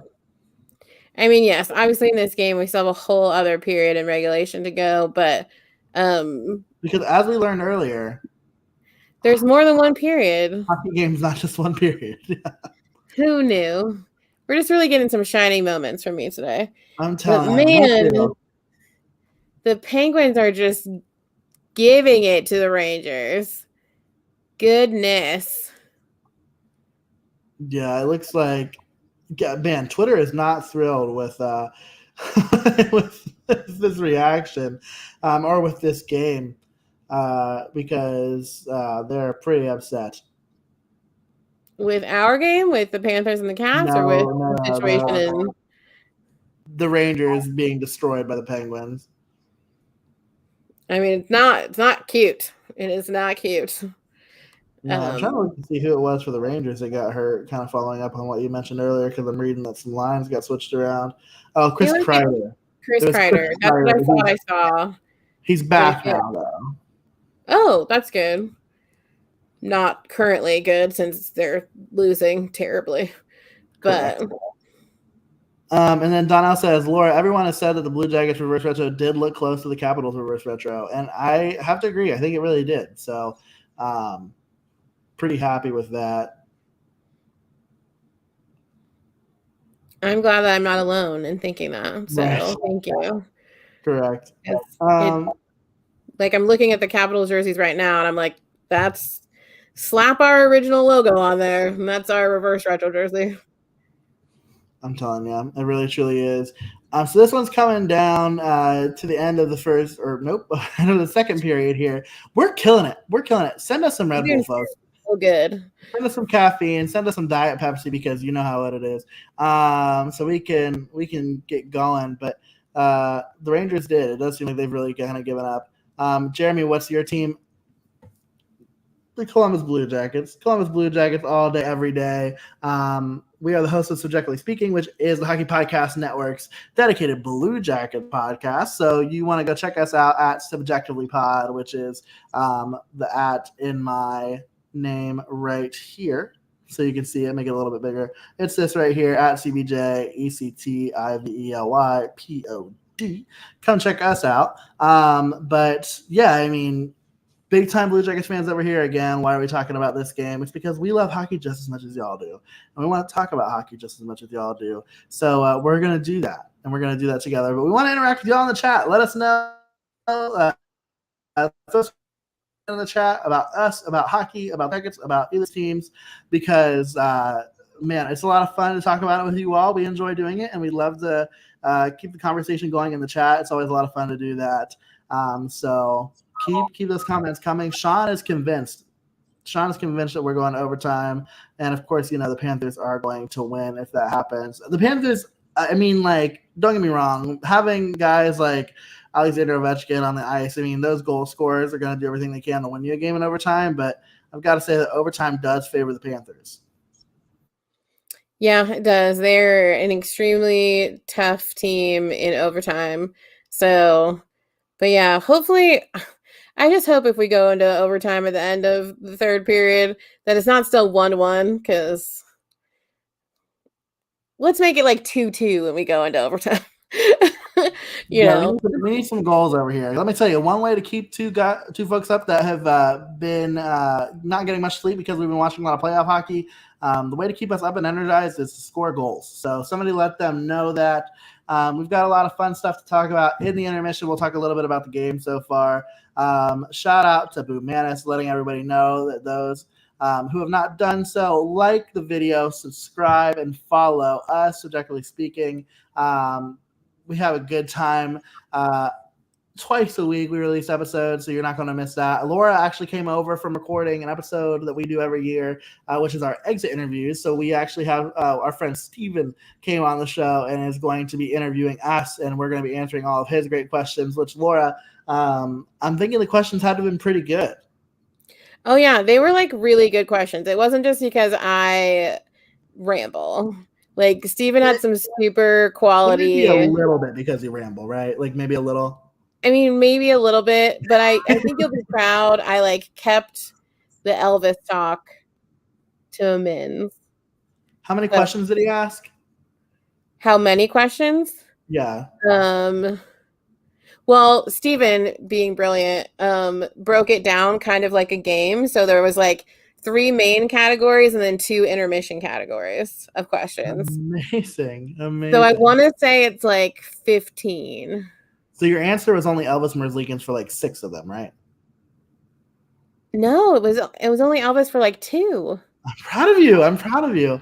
Well, folks, we are going to take advantage of this intermission to refresh our beverages. I'm probably going to make another coffee because I don't know if y'all have listened to us talk so far, but I am struggling to get my words out. And I want to make sure that we're ready to go for you all in the third period and potentially some free hockey because neither one of these teams is giving me the impression that they want to have this game end in 60. So I'm going to do that. Laura is going to grab herself a Diet Coke because I guess she has taste or whatever. I don't know. Not really my vibe, but you know, I digress. And we'll be back with you shortly. We're going to throw it over to a little break. So throw some questions in the chat while you're waiting for us to get back. We want to come back to some questions. We'll answer whatever you've got. Let us know if there's anything you want to talk about in the chat too. We'd love to have some topics to talk about this intermission, but we will be back very shortly. Hopefully y'all can refresh your drinks. And if you are refreshing your drink, let us know what you're drinking. Right now I've got coffee in one hand and I've got water in a mason jar in the other. I think Laura is rocking with the water over there as well. So let us know what you're drinking in the comments and we will be back very shortly.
What's going on, folks? We are back. I didn't warn Laura that we were coming back on. So Laura's got some grapes going on. We love it. We love it. We got to stay up and we got to stay fresh, y'all. We got to do what we got to do to remain well. So we'll go ahead and kind of get started with a little bit of a recap here on the period. So again, 1-1 game, probably not as exciting of a game as some of the ones that you're used to seeing. This is giving very much playoff hockey, isn't it? Both teams doing everything they can to try to minimize each other's opportunities, and both teams, for the most part, doing pretty well, especially, a lot of really quality shots here for the Panthers, but not a ton for the Caps here in the second period as we're looking at the second period stats. We'll see if they can find a way to get it done, but so far, not looking like Samsonov is going to do well at. It doesn't look like they're going to do well at solving Samsonov. Laura, I'll bring you back into the chat now that I've thrown you into the fire with some grape action. So, what are your thoughts so far on the second period? I was also muted, so you didn't hear me call you rude. So yeah, pretty obviously, like we said before we took the break, obviously Panthers dominated that period as far as capitalizing on not letting the Capitals score, really killing off some pretty major penalties, but it's just not showing up on the score sheet. They had some prime opportunities as well that they just could not find the back of the net. They are grossly outshooting the Capitals at this point, but it was a pretty lackadaisical game or period. So hopefully one of them or maybe even both of them come back out in the third period with a little bit more fire underneath them to see if we can make this game just a little bit more exciting. But at this point, we're leaning more towards either a 2-1 win for one of them or straight up going into overtime at the end of the third with a 1-1, maybe 2-2 situation, because this is a pretty slow paced game. No doubt. The final is going to be 6-3, right? Somebody's just going to absolutely find a way to start tearing it up, and Ovi's going to score 4 and all this kind of stuff. It'll be the game of the series, everyone. And hey, we'll be stoked to have been a part of it if that happens. And then Jacob's letting us know that Ovi is bad. He's a one-spot shooter. I will say it seemed like at the beginning of the season, he kind of had to be a little creative with some of the injuries that kind of took him out of being able to be a one-spot shooter. It seemed like some of his goals at the start of the season were a little bit uncharacteristic, right? They were in some dirtier areas. They were closer to the net. And so now, though, it's kind of gone back to, if I'm honest, it's gone back to him being a one-spot shooter. So, Jacob, I think you're absolutely right about him, especially so far in these playoffs. Let's take a look at some of the individual stat lines here so far in this game. Obviously, like we said, this one's tied up, so we're not going to have a ton of folks who have a lot of points. But you've got Nick Backstrom's got an assist. So does Carlson off of that. Really great tip by TJ Oshie earlier. So obviously Oshie's got himself a goal, a point. Sam Bennett is a +1. Aaron Ekblad's got himself an assist. Who else had? I think Ekblad might have been the only one to pick up an assist there on that Verhaeghe goal. So, obviously, the keys to the period, if you're the Panthers coming into this third period, you got to keep doing what you did in the second period.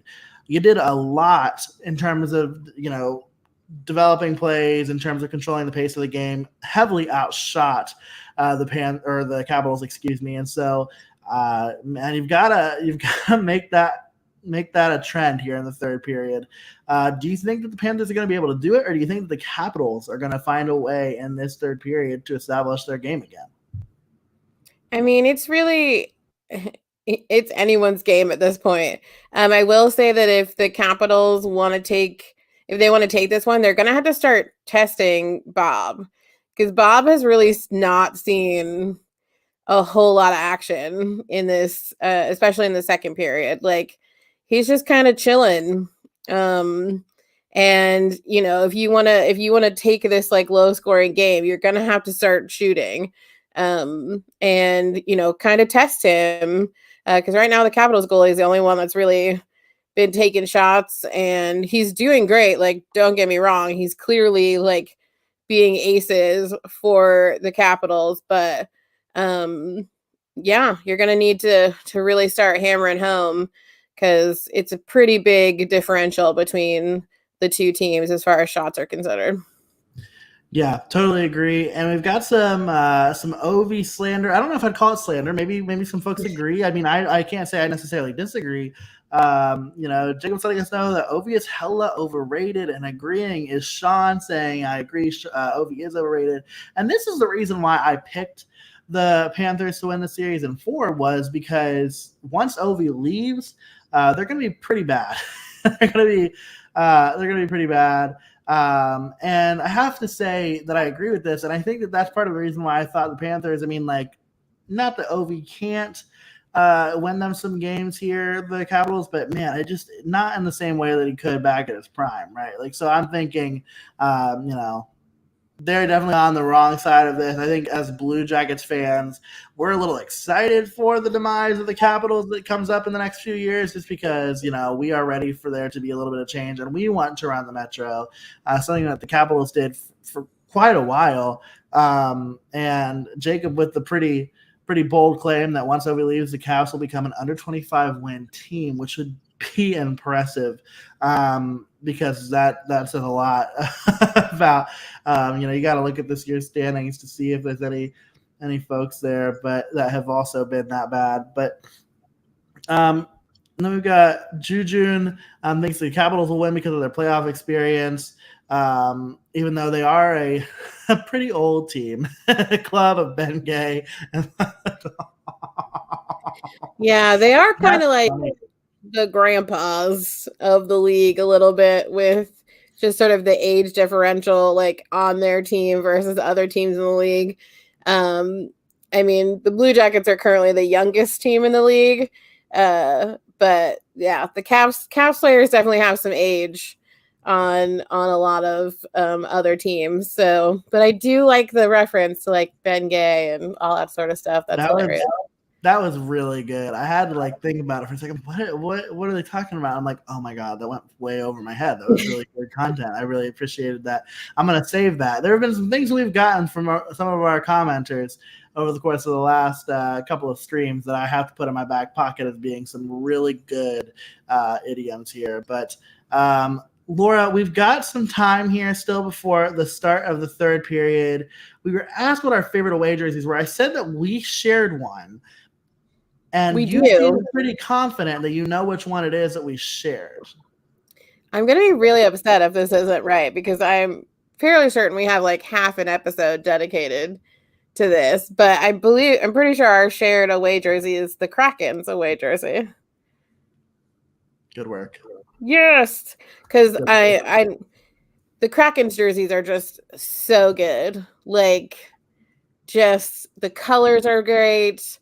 The logo is great. We are very much so like the luxury of being like a podcast for like an East team is that we've given ourselves like this opportunity to fully support like a West Coast or a Western Division team, and like we're very much so Seattle. Like, we just love everything that they've done. Their arena, we really want to go to their brand new arena. And obviously their inaugural season was not stellar.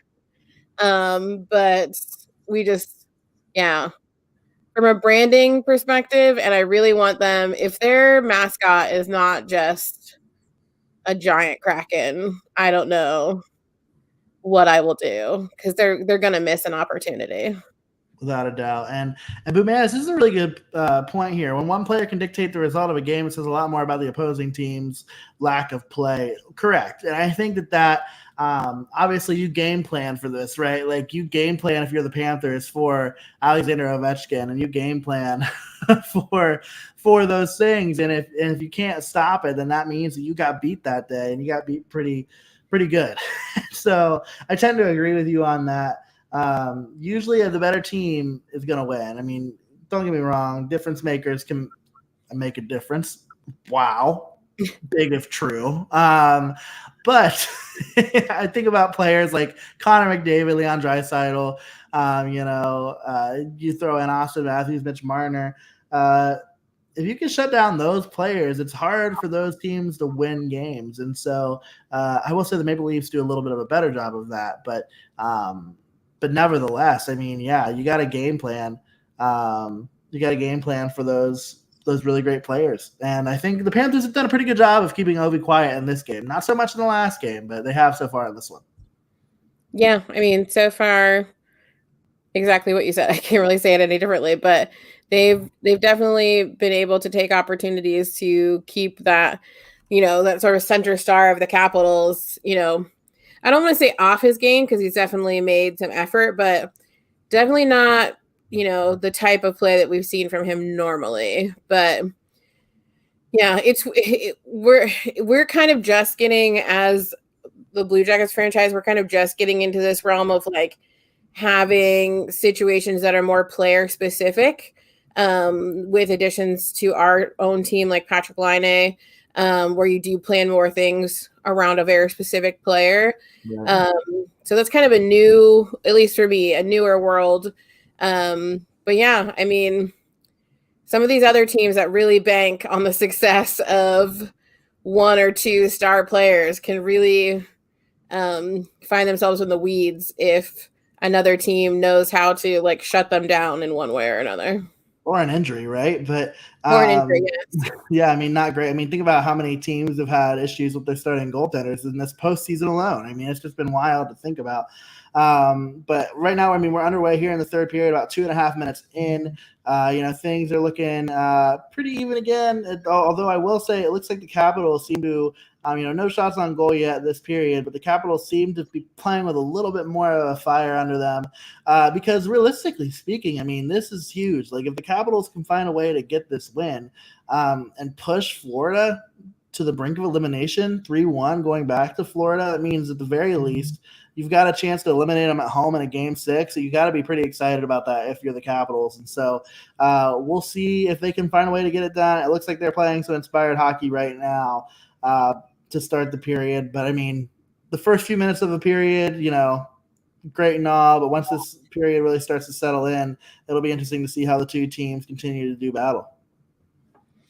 Yeah, absolutely. I mean, if the Caps are able to pull this off tonight, I don't think many people would have thought that this would be the place that the Panthers are in this first series, myself included in that, as my bracket says that the Panthers are winning the Stanley Cup. So if this really goes south, I'm donezo in this competition. But so it's interesting. But again, not a ton happening in these first few minutes of the third period. Definitely a little bit more energy, but the Caps still only have 11 shots on goal, which is just like dramatically low for them, especially in a playoff situation. So interesting things. You got to kind of wonder I know the Panthers are playing hard, but you got to kind of wonder what else is happening from the Capitals standpoint. Yeah, I mean, the Capitals, they've given the puck away 11 times. I mean, like, the Panthers seem to, on paper, be in control of this game. And yet on the scoreboard, we're tied. And that's exactly the kind of game that if you're the Panthers, you can't lose. Because if you find a way to lose this game, I mean, man, that's just such a demoralizing loss. And so here's hoping that, either the Panthers can find a way to get this done. And, yeah, I mean, Bumanis is right. It's the curse of the President's Trophy. It's in effect. We witnessed it a couple of years ago in Columbus when the Jackets swept the Tampa Bay Lightning. It's like sometimes those regular season expectations or those regular season results feed into your expectations of the postseason, and in a league full of such parity. I mean, like, it's hard, right, to be that team that comes into the postseason with all these expectations on you, when in reality, all it takes is 4 bad games to be out of it, to have to go home. And so it's very possible that we could watch a string of 4 bad games by the Panthers in the course of this series. I wonder if that's the truth, if they'll put out a letter like Tampa did a few years ago when we swept them. We know you're disappointed. This isn't how we expected it to turn out either. Oh, now I need to know what that letter actually said, because I do think that it's one of my favorite. It was really comical, because it just literally basically was like, it was pure luck that the Blue Jackets swept them and all this sort of stuff. But I mean, if you've ever watched that series or know anything about that series, it was not luck. It was a complete crumbling of their essence and a domination of ours, which was strange for everyone. But like I said earlier, we will talk about it for forever, because we're Blue Jackets fans and we got to hold on to the shiny moments. That we do. Here it is. Are you ready? The dramatic reading. We don't have any words, and we know you don't want to hear them.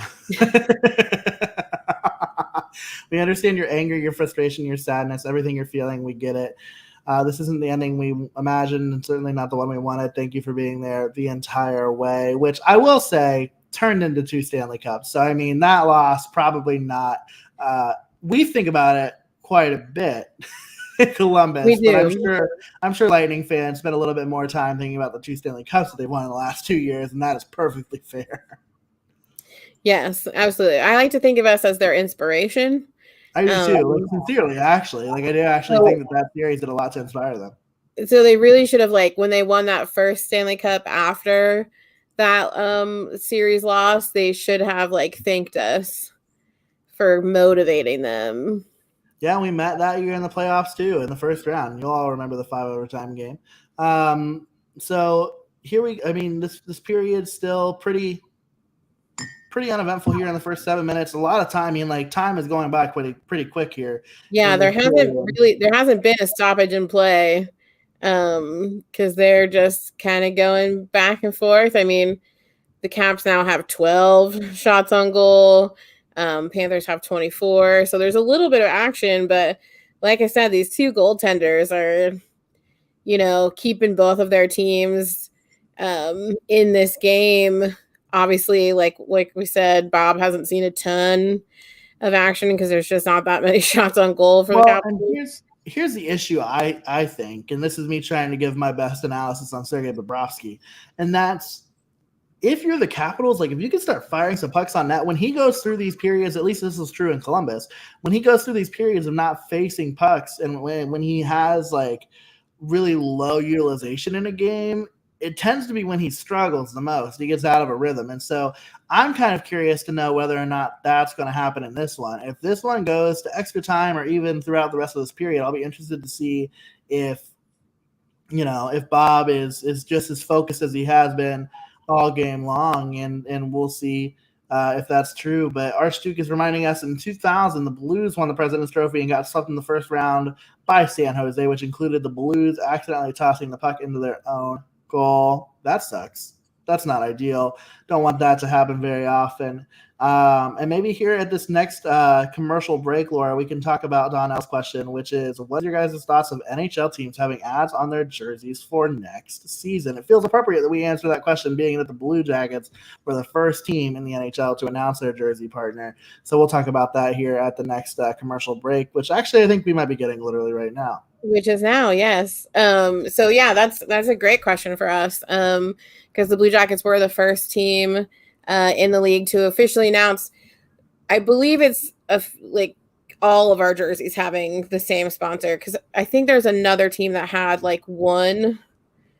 It might be the Capitals, actually, if I remember correctly. Their one jersey has an ad on it, but I will say that this is a very divisive thing when it comes to certain fan bases. It definitely was for us, because our team, the Blue Jackets, tried to make it like a pretty big deal. It is a pretty big deal, especially if you look at what all 32 teams have gone through in the last 2 years involving COVID and the just dramatic loss of revenue. And so like in those circumstances, because not all teams are as lucky to have like these huge financially like well off ownership. So like certain things are just different for certain teams. And so for the Blue Jackets, this was a huge opportunity. Our jersey sponsor is Safelite Auto Repair, the windshield people. And so it's a huge deal.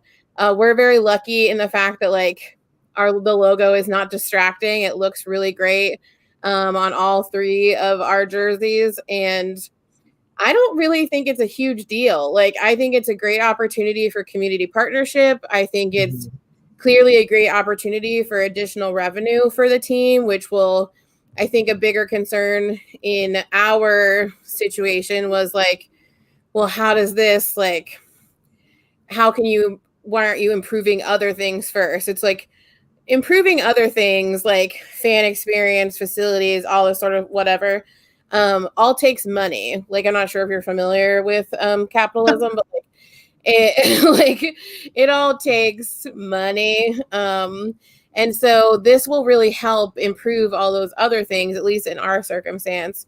But if you've ever seen like, I don't know, a professional soccer jersey, like there's ads all over them. So I don't really think it's a huge deal. I like that Columbus chose a local company. Safelite is an Ohio-based company, so I like that they kept it local. And I don't really think it's a huge deal. And plus, it looks good. If it looked weird, like if it was like a color that was completely off base or like something like that, I think I might be more opinionated on it. But for us, I'm cool with it. And all the teams are going to be, there's not a team in this league that's not going to take advantage of this circumstance. Right. So prepare yourselves if your team hasn't yet announced it. Correct. And Donnell's telling us that 4 teams announced, the Jackets, the Golden Knights, the Capitals, and the Blues. I also think the Penguins announced because theirs is terrible. Theirs is really bad. Oh, yeah, like the Pens is terrible. It's a big blue patch on a yellow jersey, and on a black jersey that has mostly yellow.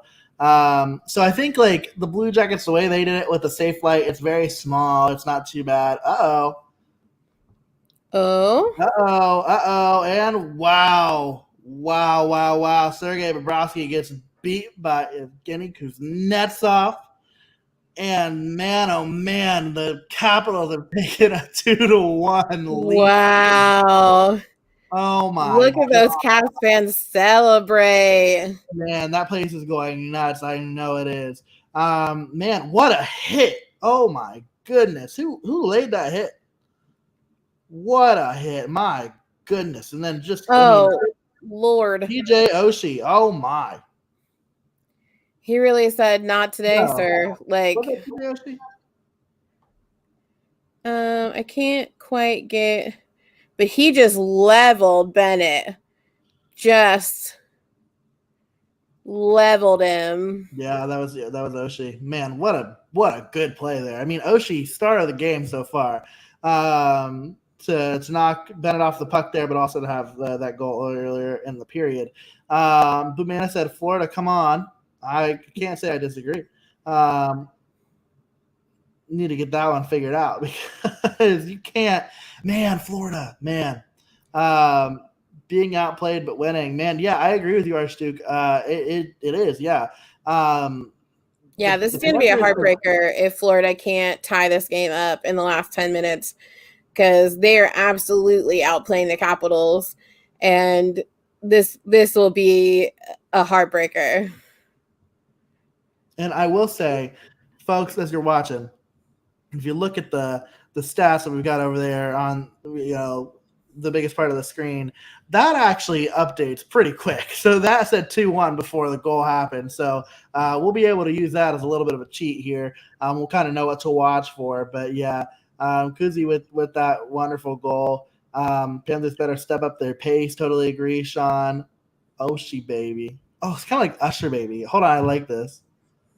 Well, and you said it earlier, like this is the circumstance that the Caps can definitely like take advantage of with Bob, is that he has not seen a lot of action. So if they want to step it up right now, he has a tendency, like you said, to be super rusty in these moments where he hasn't played like continuously throughout a game. It is one of his weak points.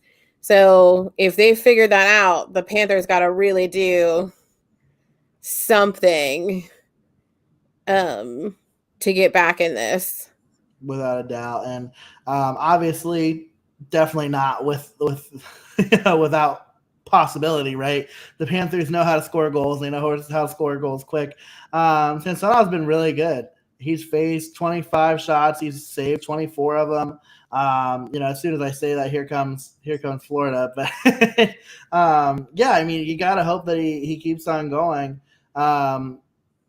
because again, if a goaltender gets hot at this time of year, I mean, that's money for a team, right? Speaking about money for a team, the ads, I repeat, will not be on the retail jerseys. And that's something to keep in mind too, folks, as you're looking at the retail jerseys.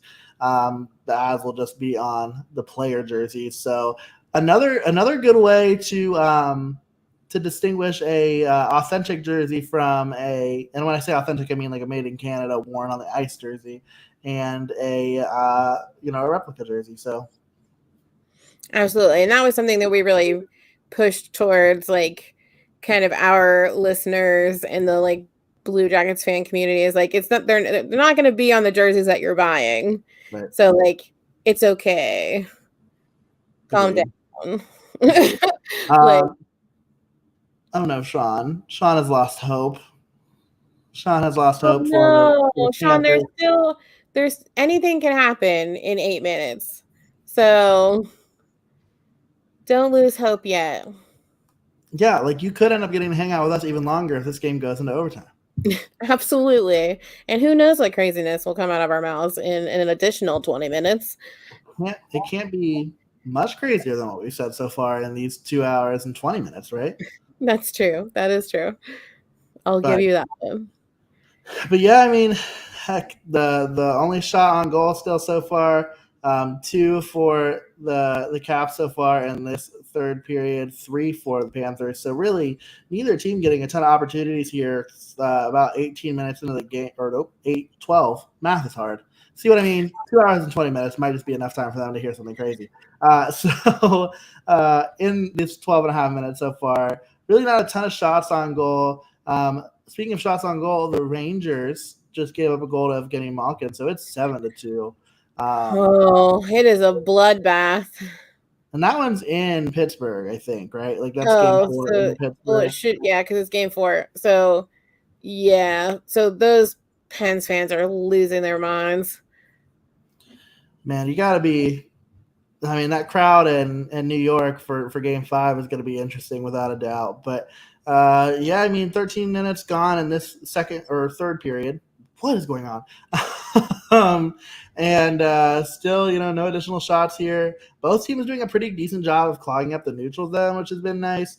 Although it looks like, okay, getting a little chippy. Lars Ellers, somebody that the Blue Jackets are not really a huge fan of. He, did some damage to the Blue Jackets in their series in 2018, but he comes in for a shot, doesn't find a way to get it in the back of the net though. So this one is still 2-1 in courtesy of the Capitals. So got a commercial break here. Not too much longer left in this one potentially. What are some of the initial thoughts here in the chat? Talk to us a little bit about where you're at. I mean, what does this mean for your brackets? If I mean, I got to be honest with you. I mean, that means that if the Panthers are going to win, if this game goes final 2-1, that means it's going to be a 7-game series. And I promise you that I did not say that this series is going to be a 7-game series. Yeah, me either. And thank you all so much for like sticking with us through this pretty interesting and slow game.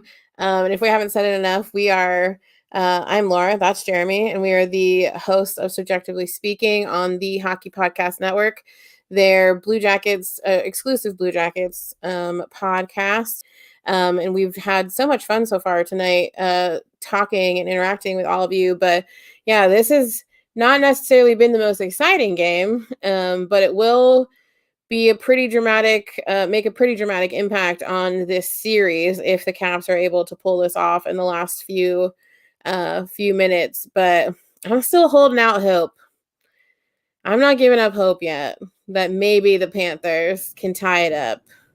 Yeah, without a doubt. I think they can do it, man. They don't need that much time. This is a really good team. Bumanis, our friend, is heading out, getting ready for the Avs watch party. Totally understand it, my friend. We've got another watch along happening on the network here just in a little bit. So you're going to want to go check that out after we're all finished here. I'm not 100% sure who's on that stream. I know it's not us. I know I know that we are not. Yeah, we are not doing another late night stream. Night, but yes, you will want to check out the Avs live stream here shortly. So I don't know. We're probably that game is supposed to start at 9:30 over on ESPN. So, and it could be the end of things for the Predators. Without a doubt. Adam's a little bit disappointed, to say the least, about the Rangers. They've been destroyed. The young team needs to grow up fast. The regular season promised so much. Don't console me. Just punch Gerard Gallant for me. I mean, that is a really young team, right? Like, I think that's the thing. I know you literally just said to not console you. But the analysis that I have of that, right, is it is a really young team, right? Like, it's a super young team that has a lot going for them in the future. And if they don't pull it off against the Penguins, which they obviously won't tonight, and they're going to be, fighting for their life in game 5, 6, and 7, if they could get it there. This Rangers team is not going away. This Rangers team is going to be tops of the Metro for the next 5 to 10 years if they keep doing what they're doing, which has to be something that you're looking forward to if you're a Rangers fan. But let's see here. And then if they pull a goalie, it's just going to be a free goal for the Caps. We're not quite there yet. Still got about 5.5 left. So we'll see if Sergei Bobrovsky makes his way to the bench for an extra skater. But, man, if you're fortunate to get the extra skater out there, this team, like I said, this team likes to score and they're good at it. So maybe getting that extra guy out there might actually tie this thing up and give us some free hockey. But, yeah, I definitely don't think they're going to make that decision this early in the third. But stranger things have happened. But, we shall see. Anything can happen. And like Jeremy said, the Panthers know how to score, like how to score. I think it's just a matter of finding that right opportunity, and we could see some free hockey in this one. But and shout out to our friend Caffinity, who is back after last night's stream. Good to see you, our friend. Saying, let's go, Giroux. Could it be because you are a resident Philadelphia Flyers fan? That would make some sense here that you're shouting out Claude Giroux, the former captain of the Philadelphia Flyers. Looks like we're going to get a little bit of extracurriculars. Nothing too crazy here with about 4:48 left in this one in regulation. Man, I will say the physicality has definitely taken a step up. Some pretty great hits here so far in the third period, and I'm sure just as we come down the stretch, we've got a little under 5 minutes. I don't think that's going to slow down. Yeah, no, I think both teams are going to push all the way to the end, and yeah, it does make it a little bit more exciting. I will say it does. Alex says, as a Caps fan from St. Louis, rock the Red Capitals and send Florida to an elimination game. Without a doubt. I would love to see it. I really would. We talked about it last night. I don't think we've said it so far on this stream, but this is a chaos friendly podcast. We are two very chaotic people, and so I do love chaos. I mean, like, throw it all in the blender, right? Like, let it all get macerated and all that kind of stuff. If the Panthers have to lose for there to be some chaos in this postseason, I'm okay with it. I am really okay with that. But Caffinity is letting us know that the Capitals suck. I've been there and they suck. That's fair. And then here we go again. So Donnell asks what he says is a dumb question. I don't think it's a dumb question. Have we ever dealt with a Karen in public before? I will keep this to hockey specifically because I'm sure we've all dealt with folks that were probably like less than pleasant in public. But I remember just like a few months ago, it might have even been during Rick Nash's jersey retirement game. I want to say that there was a group of guys in front of us that were standing up at the end of the game. It was in overtime, and the people who were sitting next to us super pissed off about it, which I was like kind of just like, I don't have a dog in this fight. Like, stand up if you want to, and if you can't see, also stand up and then form the chain reaction, especially in a game in overtime. But that was not the sentiment of the people next to us, and they definitely got a little bit aggravated. So that's my example for hockey. Yeah, I mean, we've definitely, most of the time when we go to games where everything is pretty good, but occasionally you'll find, and we actually had like a woman who sat by our old season ticket holder seats, that was big fan of fully embracing adult beverages while at games, and would like just didn't really know anything about hockey, but would get pretty argumentative. So those kinds of situations, you're like, I want to stay as far away from this as possible. But yeah, there's every once in a while, there's just like an away fan that'll tell you to F off, or whatever. And you're like, you're in my arena. Like, that seems bold. Seems bold for you to tell me to F off, but hockey related, yes. But in general, I think we've all probably encountered a Karen in the wild in day-to-day life as well. But hockey related, those are our few moments. I was muted. I was like, am I muted? Like, what happened? Like, why is no one talking? Nope, the few, the proud, the Karens is the commentary that I had to add to that. But yeah, I mean, as we're looking at this game, I mean, it's coming to a close here. We still got a 2-1 hockey game, about 3 minutes left. This arena is going berserk, which is a lot of fun to see. So we'll see if this one stays this way. Yeah, it's winding down for sure. Bob seems to be a little bit more alert, but I think that's because he's waiting to be called to the bench. Yeah, with really a hell of a save there. And Samsonov had a really great save too. I mean, that's the thing. Is like, I think these next few minutes we're going to have a lot of chances. Already going with the empty net. Sergei Bobrovsky is on the bench with 3:09 left. Oh, goodness. For a game. I got to tell you, that feels a little aggressive. I'm all for pulling the goaltender to try to give yourself a chance. And I mean, at least at this point, if you do end up finding so much time, just missed the net. So that one is going to be an icing. And this could make the end of this game go for a while if we're just going to spend some time throwing pucks down the ice to try to ice this one, literally and figuratively. But they're unable to do that here. Every second is crucial for the Panthers. Cafinity, you're right. Because even, I mean, if the Caps get an empty net goal here, even in the next 30 seconds, and you still got 2.5 minutes to try to get 2 more goals, that's something they can do. They can definitely do that. Rangers lose 7-2. Rangers have lost, so that one goes final. Panthers here doing everything they can to tie this one up with 2:40 left. I mean, obviously they're definitely in control of possession here. It looks like Radko Gudas gets it out over there. He's kind of quarterbacking this situation, throws it in. Good stop there by Samsonov there at the point-blank range. Not sure who that was. I got that shot off right there. Back to Gudas, who's going to, again, wait for something to develop here. Man, I mean, this is pretty efficient. This looks like a kind of situation where if you're the Caps, you need to get this out of the zone. You need to get out of the zone quick. You didn't. It's tied up. It's 2-2. The Panthers have tied the game. That one looked like it was going to happen for a while. Man, they just kept fighting, kept that puck in the zone.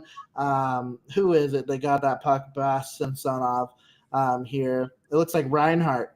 Looks like Sam Reinhart's going to get that goal. So that's tough. I mean, that puck is just bouncing around in the slot. There are 3 Capitals right there. Orlov, that man. Van Riemsdyk is there. And there's a little Samsonov just looks like, what?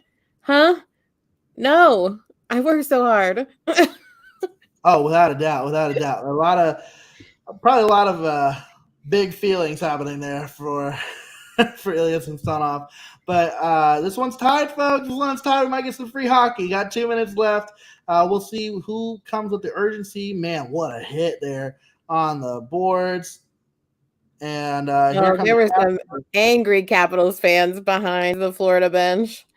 No doubt. And so, let's go Panthers.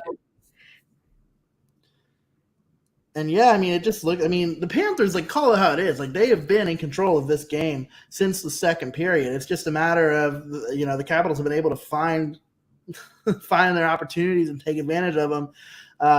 Make this a 2-2 hockey game, or a 2-1 hockey game, I should say, to start. But looks like this one, I mean, we've got about 1 minute and 18 seconds left. We'll see if either one of these teams can find a way to give themselves a lead here late and maybe take this one without having to go into extra time.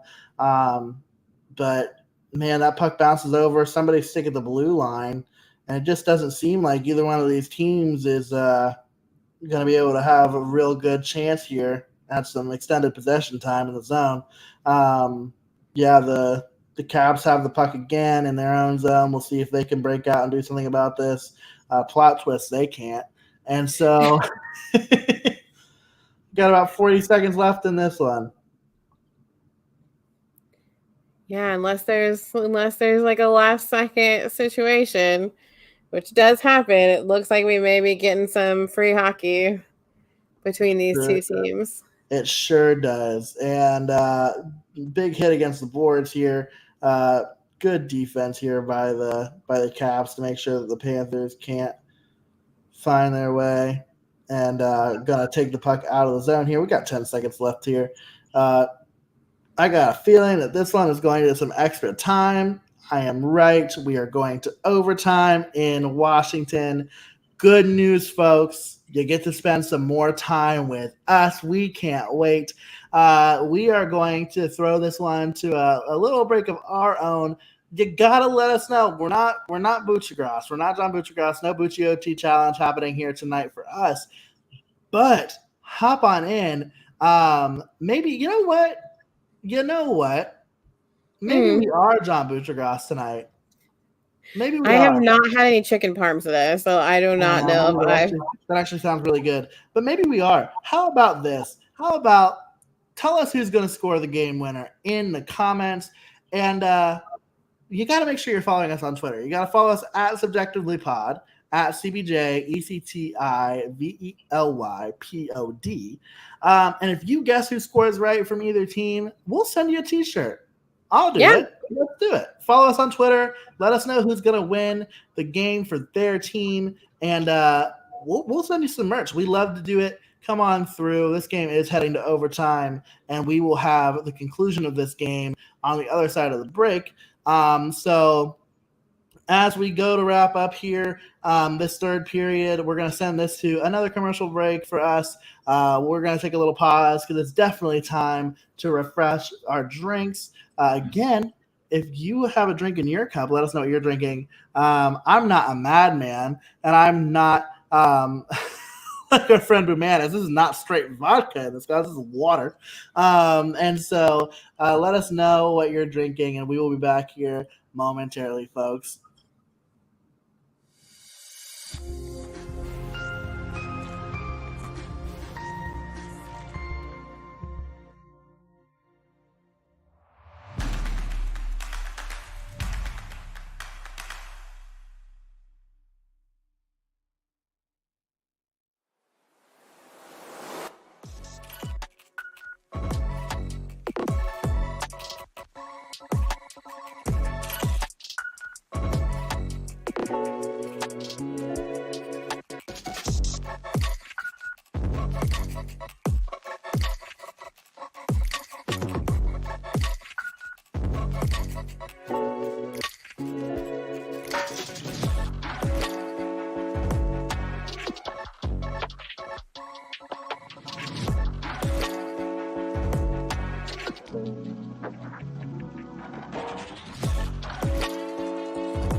How the hell's it going, folks?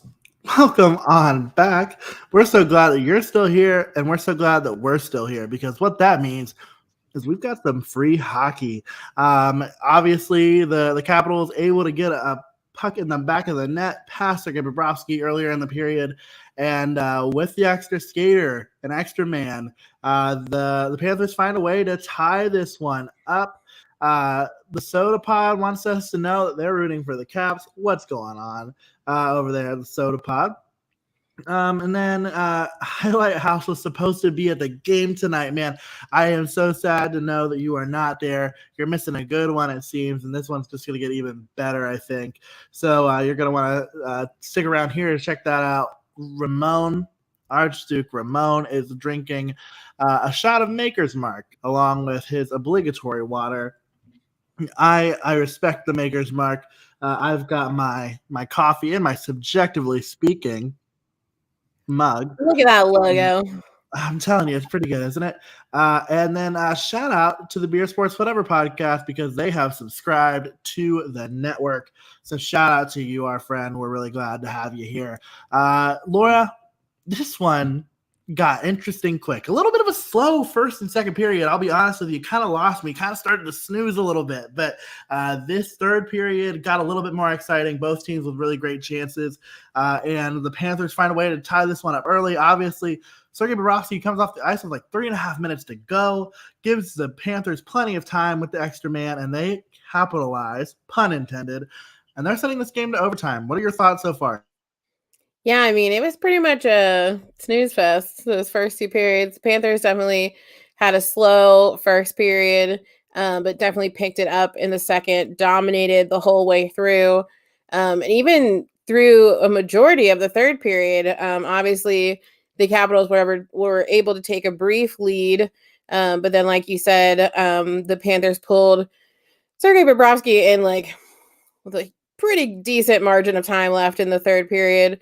To get that man advantage, and we're able to tie things up late in this game. So it has gotten pretty exciting in the last 7-ish minutes, but it was pretty slow going for most of this game. So if you're just now tuning in so that you can catch the drama of who's going to finally take this game in overtime, welcome. We are happy you are here. But yeah, it's going to be interesting to see who can pull this off in overtime. That it will be. And do you have any thoughts? Who do you think is going to do it? I mean, again, just because my bracket, I think I have to be Team Panthers on this one.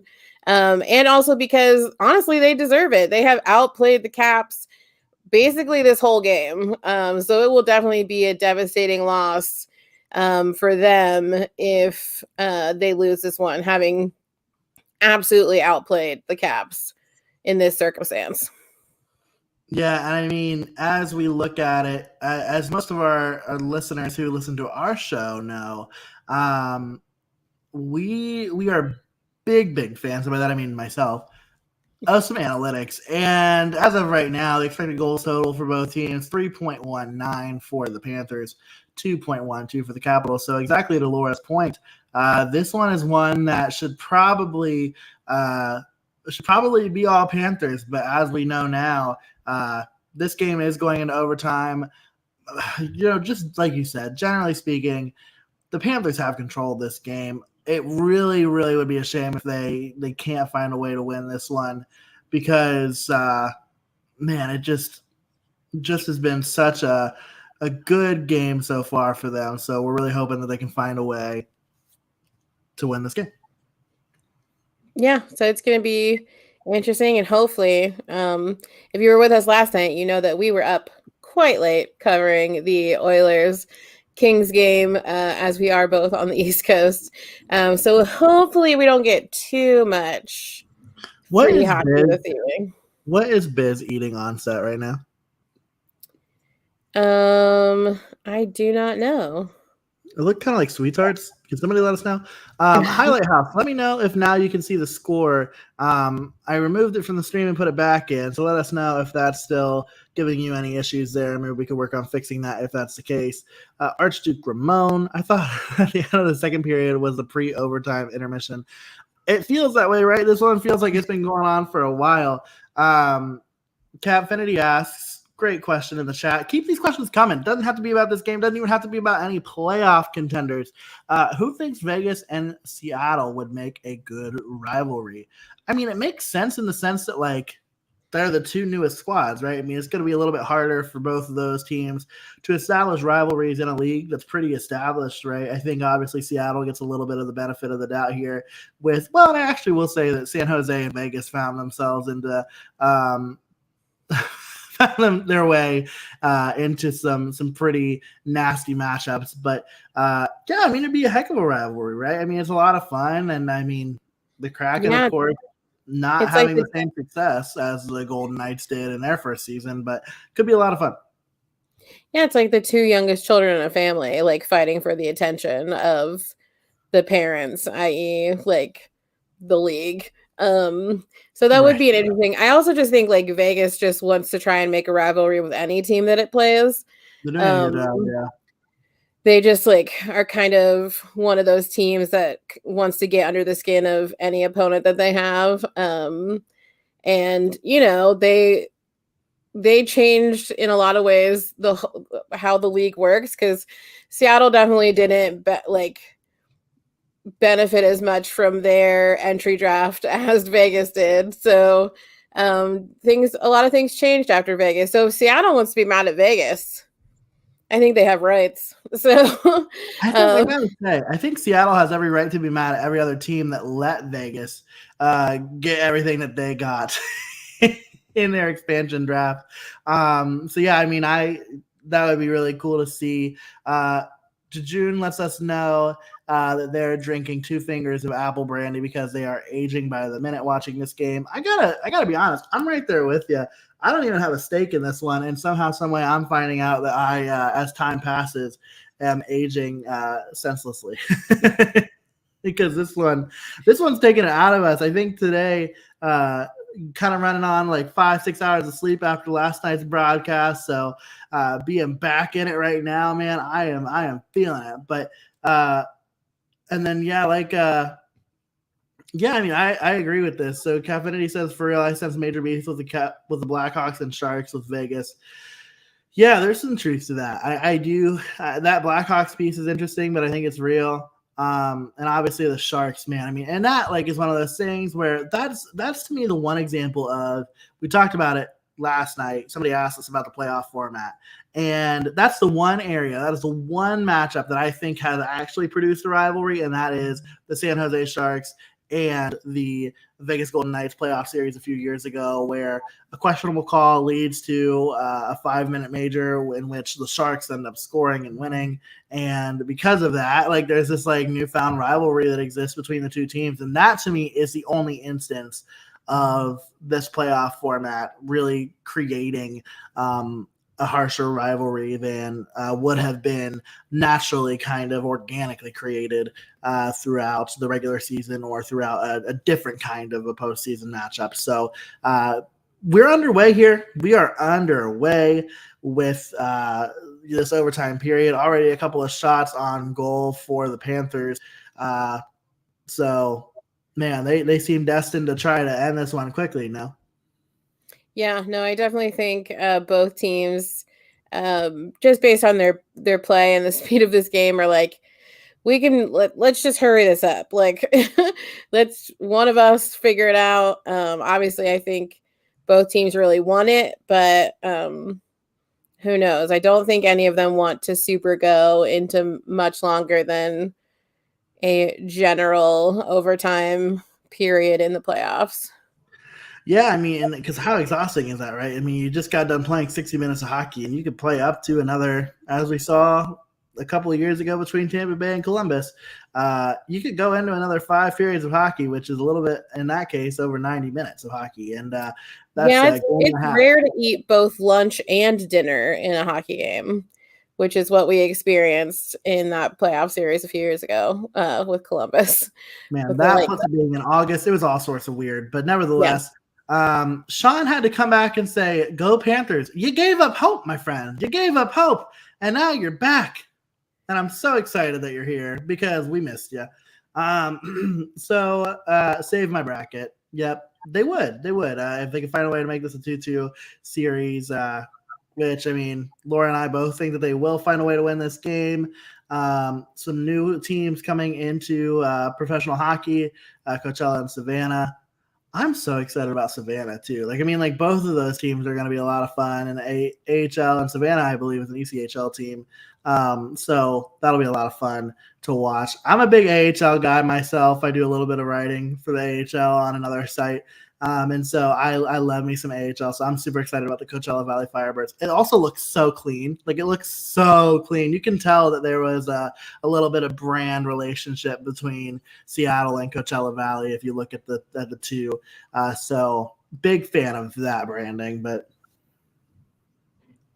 yeah, and any opportunity to expand this game and get some action going, especially in the lower level leagues, like, all for it. All for it, indeed. Speaking of things we're all for, somebody's scoring in this game, and it doesn't look like we're gonna. Okay, here come the Caps. Here comes Lars again, who hurt the Blue Jackets once before. So you know, I can appreciate Cafinity saying, "Let's go, Phantoms and the Royals in the playoffs," and then saying, well, not the Phantoms, because the Phantoms finished last in the Atlantic Division in the AHL this season. So the Phantoms, unfortunately, the AHL affiliate of the Philadelphia Flyers, not playing in the postseason, same as their parent club. It's Sean, okay. Neither is ours. Correct. Sean, I got questions. May my creamy peanut butter save the Panthers. I got questions. I got some questions. So this one, again, still tied up about 2.5 minutes into the overtime period. And this one is a 2-2 hockey game. And we'll see if either one of these teams can find a way to break the ice. Again, they're both doing such an efficient job of clogging up the neutral zone that, like, neither team is really getting a ton of opportunities. So I'm really looking forward to somebody finding a way to get this done. Yeah, or else it's just going to be like a bunch of people pushing a puck back and forth in the middle of the ice for Lord knows how long. No doubt. Gary says, boom, Panthers score. Are you coming to us from the future? Did something happen? Did we miss something?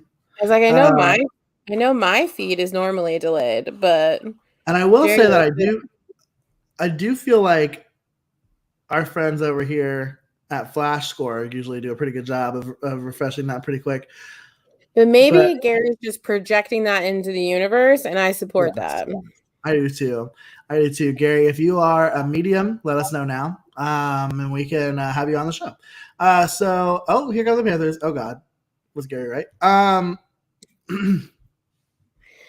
Gary, if you are right, buy a lottery ticket. I'm telling you. What do you mean by that? Correct, Confinity. Banks, what's up? How's it going, friend? You're happy. It looks like you've got a Pittsburgh Penguins avatar there. If I'm not, it's pretty small. I can't really see it all that well. So I'm thinking that you're pretty happy with the way that your night's going. Cafinity, on the other hand, is not out here making any friends. Cafinity are our local Philadelphia Flyers fan. So got some beef in the chat going on between those two in-state rivals. How about also obviously the Hershey Bears is they're the AHL affiliate of these Washington Capitals, but then the Wilkes-Barre Scranton Penguins, they're playing right now. I believe the last time I saw the Hershey Bears had a 2-0 lead in that series deciding game. So a lot of fun happening over there on that side of the hockey world. We love to see it. That we do. So again, both of these teams, man, just not really giving each other anything here in these first 5 minutes of the overtime. Obviously, we're getting a little bit more physical on the boards, which has been good to see, a little bit more entertaining. especially right now, man. What a battle along the boards. Sean, bless your heart. Sean said, I'm going to pray for y'all's souls if you don't have to stay here for 5 overtimes. Yeah, this one goes into 5 overtimes. Y'all better send us some flowers or something. Send us some caffeine. But, uh-oh. Oh, it's over. It is over. The Panthers did it. The Florida Panthers have found a way to make it so that Laura and I can think about bed. How about that?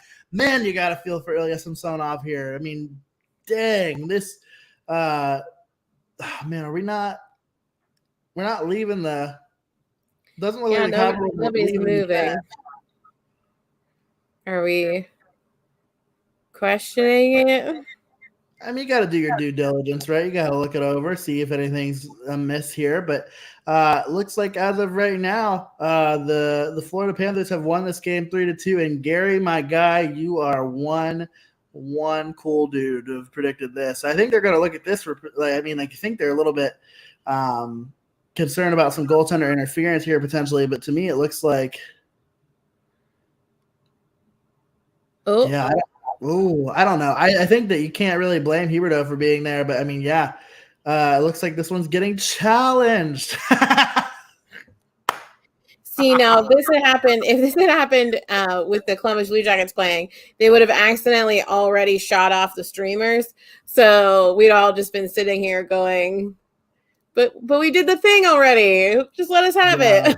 Yeah, that is probably one of my favorite stories from this season. The Blue Jackets in the shootout scored a goal, and naturally the operators of game mechanics fired off some streamers at the end of the game. Blue Jackets every time they win. Let's see here. We got a call. Good goal. Good goal. Good night. The Panthers win this one 3-2. Man, Peter Laviolette does not look happy about that in any circumstance. But yeah, this one did it. My creamy peanut butter worked. My ritual worked. Yes, it did. Gosh, yeah, Peter Laviolette is not happy right now. No, he is having a private conference with the linesman and the referee. So, and you can't blame him. I mean, you can't just sit here and be content with your team losing a game. I mean, if you think that your team is wrong here, you got to say something, right? But nevertheless,